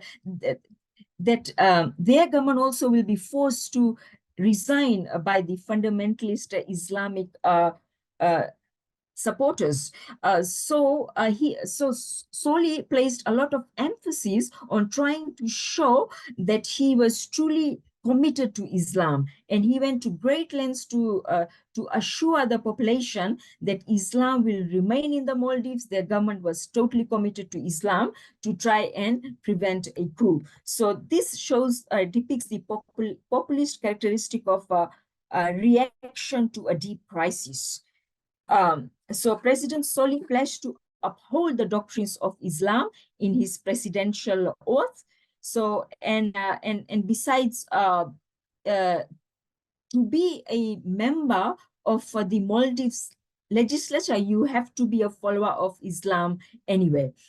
And also to uphold exemplary principles of Islam. And he also omitted references to religious freedom from his speech, which meant his government's commitment to democracy was in fact incomplete. So Soli did launch prosecution against Islamic extremist crimes, but he also persecuted liberal thinkers, and under his watch, the Maldivian Democratic Network was dissolved, and this was to appease the Islamic fundamentalists. So, Soli's government reacted to identity politics by showing loyalty to Islam rather than to democracy. But Soli's government also suffered. Democratization suffered again from the natural disaster, this time of the COVID-19 pandemic.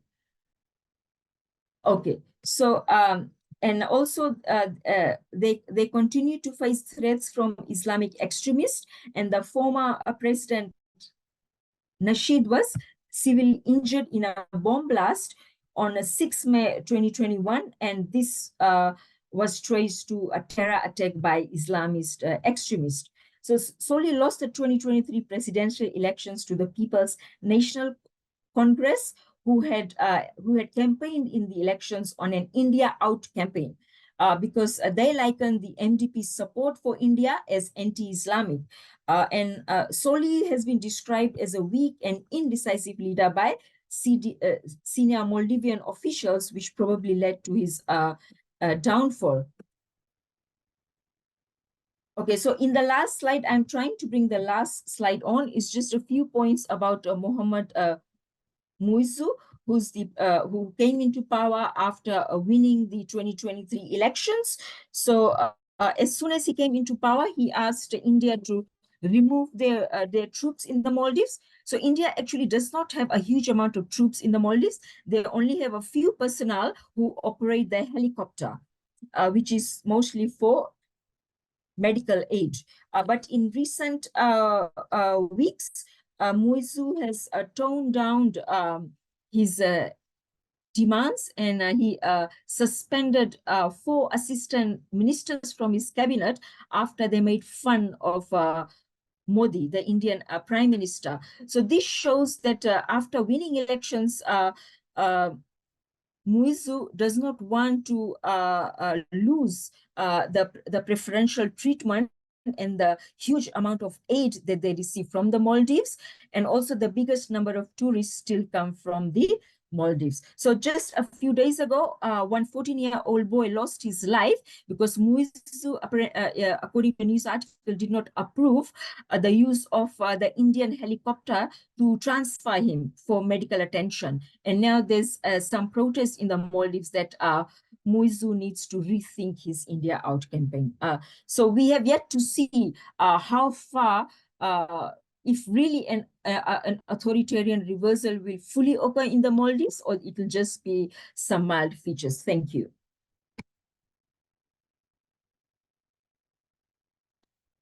Thank you, Dr. Moslibil. I'm sorry to have to cut you there, but you got the extra time because we are short of one presenter. So that's good. I think it plays out well for everyone. So we've reached the end of the presentation today. Now I would like to open up for question and answer. I'm sure some of you here have pressing questions to ask our 4 esteemed panelists. So please go ahead if I don't see anything in the chat box. So if anyone wants to directly ask our speaker anything. All right, Bulan will go first. And we can't hear you, Bulan. Pardon. Thank you for these insightful presentations. I would like to direct my question to Mr. Bobby Hajjaj and Dr. Maidul Islam. Actually, I am curious about how the combination of Islamism and nationalism as a poisonous mix, as we Turkish people have experienced in Turkey, has influenced the political landscape in Bangladesh. Could you please elaborate on the role these factors play in shaping public discourse and political future of Bangladesh? Thank you very much.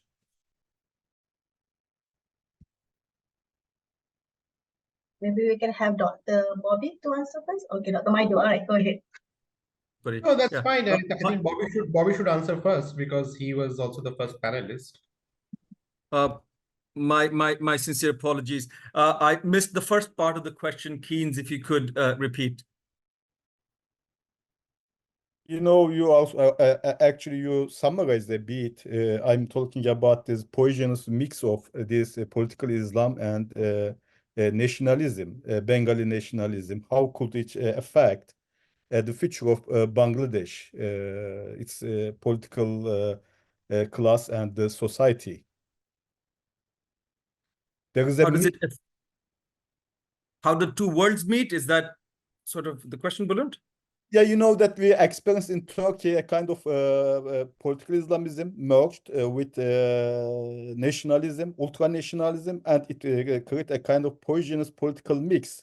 And right. It created huge troubles for Turkish democracy, human rights, the rule of law, and all kinds of good assets for a democracy. Right. So I wonder what will be the effect of this merge in Bangladesh between Islamic political Islamism and Bengali nationalism. Right. Okay. Fantastic. Yeah. Thank you. So, thank you. And my sincere apologies again, Bulent, because I had a sort of problem understanding with my speaker system. But political. Okay. So political Islam does not have a strict set of meaning in Bangladesh yet.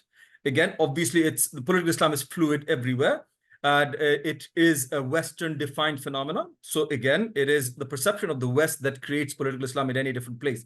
In Bangladesh, however, the harbingers that could be harbingers of political Islam, the Islamist political parties, again, as I've mentioned during my talk, is that they don't have very specific governance or what do you call it, a nationalist related agendas. They have very small, very specific religious agendas. And, Maidul referred to Bangladesh Jamaat-e-Islam, and he has a great, he has some great pieces of work, including, limits of Islamism, which is wonderful to study if you want to study, the phenomena of Bangladesh Jamaat-e-Islam and some of those as well. But so Bangladesh Jamaat-e-Islam does not represent, even though it is the biggest, political party, Islamist political party in the country, it doesn't really represent the largest Islamic sphere. The largest Islamic sphere is actually represented by the Qawmi group, if you will. Let's call it the Qawmi group, for lack of a better word. And they are, so the Hifazat movement that I, referred to in my talk, the Hifazat movement actually represented the Qawmi group. And the Qawmi group is better represented in the political arena by parties like Nizam-e-Islam, Bangladesh Khilafat Majlis, Khilafat Majlis, these. And these parties, they, again, because they don't have governance-based politics or political agendas, they don't really, in any way, let's say, adapt or adopt, political Islam. They have very specific agenda-based ideas. So in Bangladesh, nationalism and political Islam has not merged. Now, the thing I was talking about is the idea of a populist movement emerging from within the Islamists, which again is, it might happen. It is very likely to happen. The BJI's role was to try to do this, but the BJI did not and does not yet have acceptability, or at least large, range acceptability amongst the Qawami group, which is again the bigger Islamic group. So if the Qawami group does come up with Hifazat and parties like Khilafat Majlis and whatnot do come up with governance-based agendas, then we enter the arena where they will have to as well define political Islam and an idea of nationalism in Bangladesh that adheres to their different ideas of political Islam. And their ideas of political Islam might very much merge with certain Salafi ideas, which can then create the sort of messy hodgepodge or, the chaotic ideas that, Bulent, you were referring to when you were referring to Turkey and some other countries. But that hasn't emerged yet. So political Islam merging with nationalism in Bangladesh has not happened yet. And the idea of religious nationalism as an Islamic nationalism that was, that has the Bangladesh Nationalist Party has ownership of that. And as I referred to in my talk as well, that Bangladesh Nationalist Party has been somewhat distancing themselves within their political friendships and networks from their own identity, which is an Islamic identity. But their Islamic identity was far removed, or rather, at least it seemed to be far removed from the Salafi identity, which is sort of, so for most of the Western world is confused as political Islam. So there are those things that are kind of in abeyance in Bangladesh. And we have yet to see where it all comes together. But having said that, an authoritarian government that tries to take ownership, of both the secular space and the Islamic space, which is also something Maidul referred to in his talk, in certain different terms, obviously, but, in his talk, he referred to this as well. And trying to take ownership of these two spaces creates the incongruity that, again, further provides space for new sorts of ideas, which might come out and form populist movements, as we have seen in countries like Iran and other places. So that's where Bangladesh stands right now, from my perspective. Yeah, thank you very much. So I think the parallel with Turkey is more to do with the secular nationalism of Bangladesh, with the Kemalist nationalism of Turkey than the Erdogan style Islamic nationalism that we see today. So you see, when I was writing my researching on my doctoral thesis, there was a very interesting book that came out in the late 90s by Bobby S. Said, A Fundamental Fear, Eurocentrism and the Emergence of Nationalism. And he presented this whole entire idea that the Kemalist project itself was how the secular nationalist populist kind of a bogey, which largely started from 1920s to 70s, actually dominated the Muslim world. And the Islamist response was to this kind of Kemalist project. And this Kemalist project was there in Sudan, in Indonesia, and under communist parties. It was in Algeria in a very different form, in the Baath socialist tradition in the Iraq and Syria in a different form. The PLO represent that Kemalist elite in Palestine. So this was a very, and I think the Mujibism, which is what the Awami League leader and the father of the Bangladeshi nation, Sheikh Mujib, I think was kind of a mimicking the Kemalist project, which itself become a distorted Kemalist project, because within few years he has to also accommodate the Islamists and the Muslim groups. And what Bobby was also now suggesting, that today the Islamism and nationalism that did not quite meet rather in Bangladesh, but rather they are opposed to each other.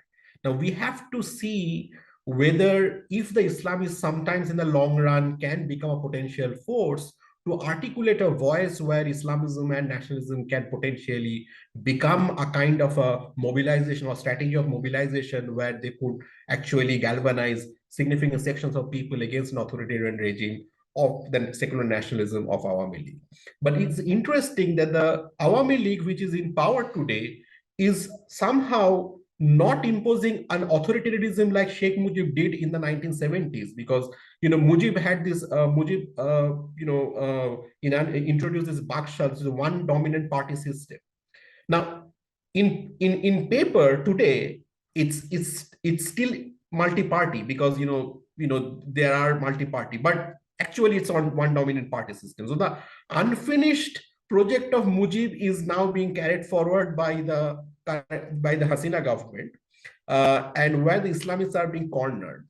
So I think the Islamism nationalism is still in tussle in Bangladesh, then kind of a potential mix is yet to emerge.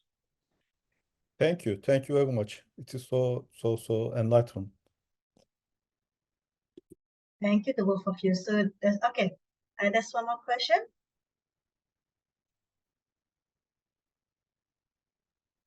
Please go ahead, Selçuk Kurtaşlı, is it? Thank you. Thank you very much to all the presenters, academicians, professors. I want to ask Professor Bobby Hajjaj. You mentioned about the demolition of Babri Masjid in India and BJP and Modi. I am wondering how this demolition of the Babri Masjid and the building of the temple on it has been instrumentalized by religious populists in Bangladesh. Thank you. I hope you can see me, right? Thank you for the question.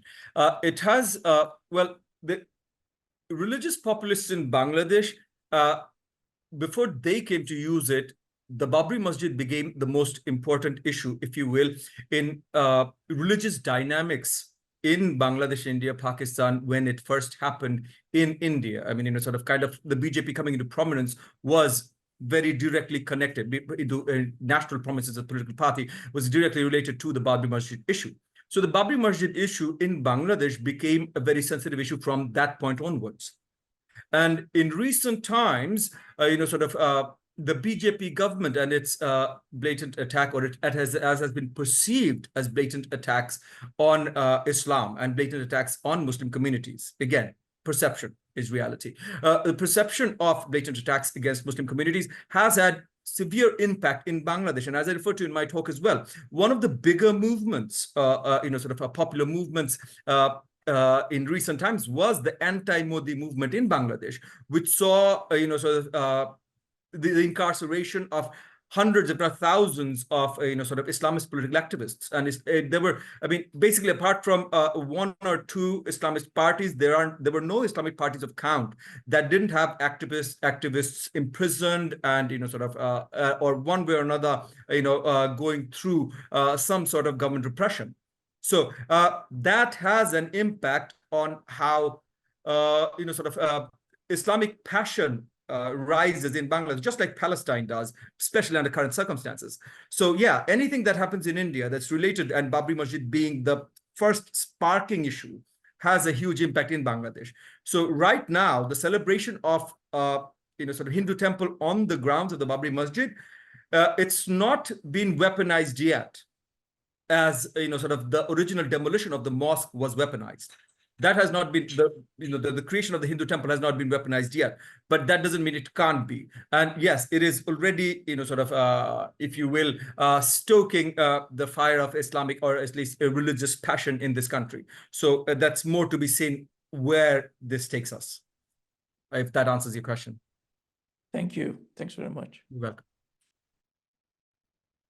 All right, so I'm going to read out a question that William have written for Dr. Rajni Gamage. How should we interpret the nature of the relationship between political Buddhism and Sinhala nationalism on Sri Lanka's political landscape? And in what ways will it impact society, social dynamics, politics, and governance in the country in the coming years? If I may, I would like to add my own small question in that question about the role of the economy, because that is what interests me when I was reading and learning about populism in Sri Lanka, the dynamics of economic inequality in the country, and if that has any relationship at all in the rise of this civilizational populism. Dr. Rajni? Right, thank you. I think I'll first respond to Bulent's question, which is, yeah, how do we interpret the relationship between political Buddhism and Sinhala nationalism? And that's, I suppose, when you look at Buddhist nationalism in Sri Lanka, and I refer to Anagarika Dharmapala, this kind of leading Sinhala Buddhist nationalist, the reason why he is thought to be so fundamental to present Sinhala Buddhist nationalism is because he spearheads this movement, which for the first time makes being Sinhalese and being Buddhist kind of interlinks it so closely that it's almost impossible to disentangle one from the other. Whereas prior to that, prior to the European colonizers in Sri Lanka, in Ceylon, the dominant social category was caste. And after the British come, especially after the British colonizers come, that switches to race. But it is only through Anagarika Dharmapala's kind of nationalist discourse does he interlink Sinhalese language and Sinhalese ethnicity as being one and the same as Buddhism. And this has many implications that continue to this day, which includes contesting the presence of Tamil Buddhists. I mean, historical records show that there have been Tamil Buddhists. But this is refuted within the paradigm of Sinhala Buddhist thought, because it then allows for the kind of land takeover and militarization of land in the north of Sri Lanka, which is where the majority of the Tamil population lives. So there are very real material implications to this deep entanglement, very conscious strategic entanglement of Sinhalese and Buddhism, and how it impacts governance. I mean, yeah, so these are like, there's a lot to unpack here. So the second question, which is how economic inequalities impact civilizational populism. Again, I mean, like I said before, I'm not very comfortable using the word civilizational populism because sometimes I think that these are terms that academic industry kind of makes us do, which is to come up with certain terms and new phrases, right? But essentially, it's describing more or less the similar dynamics. It's true that civilizational populism does make use of that particular civilization reference to it. But in the context of economic inequalities, usually what we see is especially politicians. They don't refer a lot to the civilizational heritage. If at all, of late, we have seen the president, for example, using the discourse of global South, of identifying with the global South country and saying that some of the reasons why the country is going through its current economic turmoil is because of the way in which the global political economy has been structured, which is unfair to smaller, more peripheral countries. So we don't see the civilizational discourse coming as much in certain politicians' portfolios. But then even recently, so yesterday, there is an aspiring businessman who is an aspiring presidential candidate. And yesterday in a speech, I saw that he had used those words. So he said Sri Lanka is a Sinhalese Buddhist civilizational state. So it's not that the discourse is absent, it is present, but it also depends on which politician deploys it. So yes, I think, sorry. And so in terms of how economic inequalities and the economic crisis either permits the deployment of this kind of discourse or makes it less appealing, I think that's, that it can be answered both ways, which is that, I mean, usually this kind of civilizational discourse is used to deflect the kind of economic tensions that come. Whereas the other argument would be that because the economic crisis is so intense, people are not as susceptible to this civilizational kind of populist tendencies. I think both currents are ongoing. Which of the two dominates, I think probably will play out a bit more strongly this year because this is an election year. Yeah, so I'll stop now. Thank you, Dr. Gamage. Is there another question? I'm just looking at the time, whether we are reaching the time that we were allocated. But if there's one more question, I think we can allow that. But if not, I think we can end it here.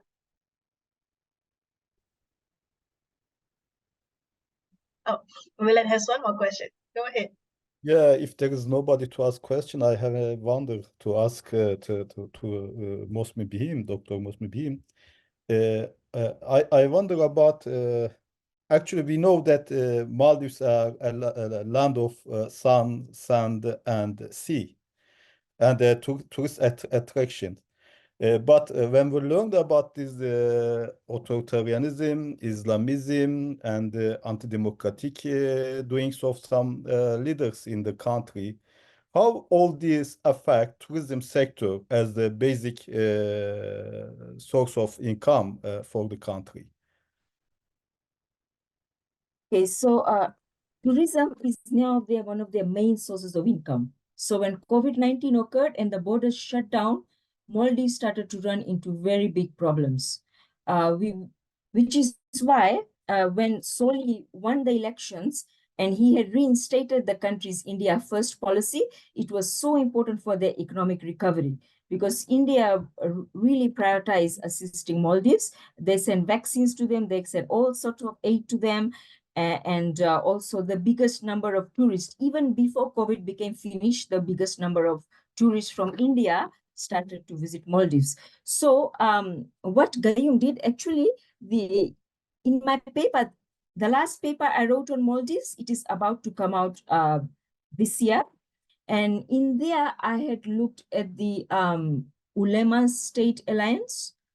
I had also looked at rent-seeking activities. So there's an academic by the surname of Kuru. I think he's from Turkey. He has written about it. So Maldives does not have oil. It's an atoll country. It is impoverished physically. It only has these beautiful atolls. These atolls were not regarded as beautiful before because they lack resources. In the olden days, it was in 1970s that an Italian tourist, the first tourist, came to visit Maldives. And he's the one who met the president because it was such a small country at that time, you basically can meet with anyone, And so basically, because it was a dictatorship, the business industry wasn't set up. There were no good governance, human rights policies set up. When the tourism industry first started off in Maldives, it started off in a very nepotistic sort of way. So even though the first president of the Maldives, Nazir, he voluntarily did not re-stand for elections in 1978. But because under him, the tourism had actually started under him. And what he did was he and his families, his friends, etc., purchased the biggest stakes in the industry, and they are still benefiting to this day. What Gayoom did was, when he became president, he was an Islamic scholar, and he had campaigned against tourism. He had said that these were un-Islamic values, dancing, alcohol, all these were sin under Islam. And then when he became president, he realized the Maldives cannot survive without income from tourism. So, and he cannot take back his words that Western values of dancing, drinking alcohol, eating pig, is bad, because then the Western tourists won't come to Maldives, and all their income is now coming from Maldives. So he was very clever. Maldives had such a lot of uninhabited islands, and he said, tourism will be hosted on this uninhabited island. So these uninhabited islands, they were leased by these tourist owners. They were converted to luxury hotels. They're not ordinary hotels. They're very expensive hotels. They're very upmarket hotels, and very rich people, they come and stay there, and they're very beautiful. And on there, tourists can do whatever they want. They can wear bikinis. They can eat as much pork as they want. They drink as much alcohol as they want, But on the main residential islands, it's very conservative.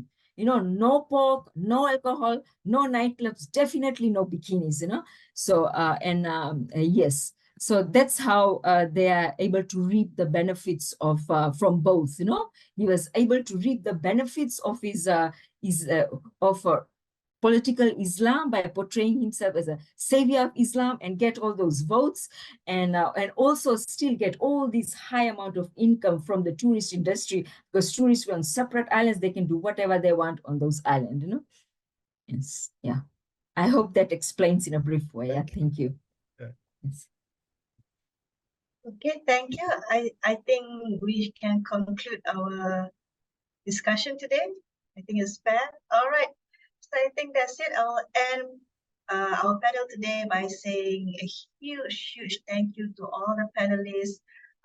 Thank you to the audience that we have. Thank you to the questions that were asked.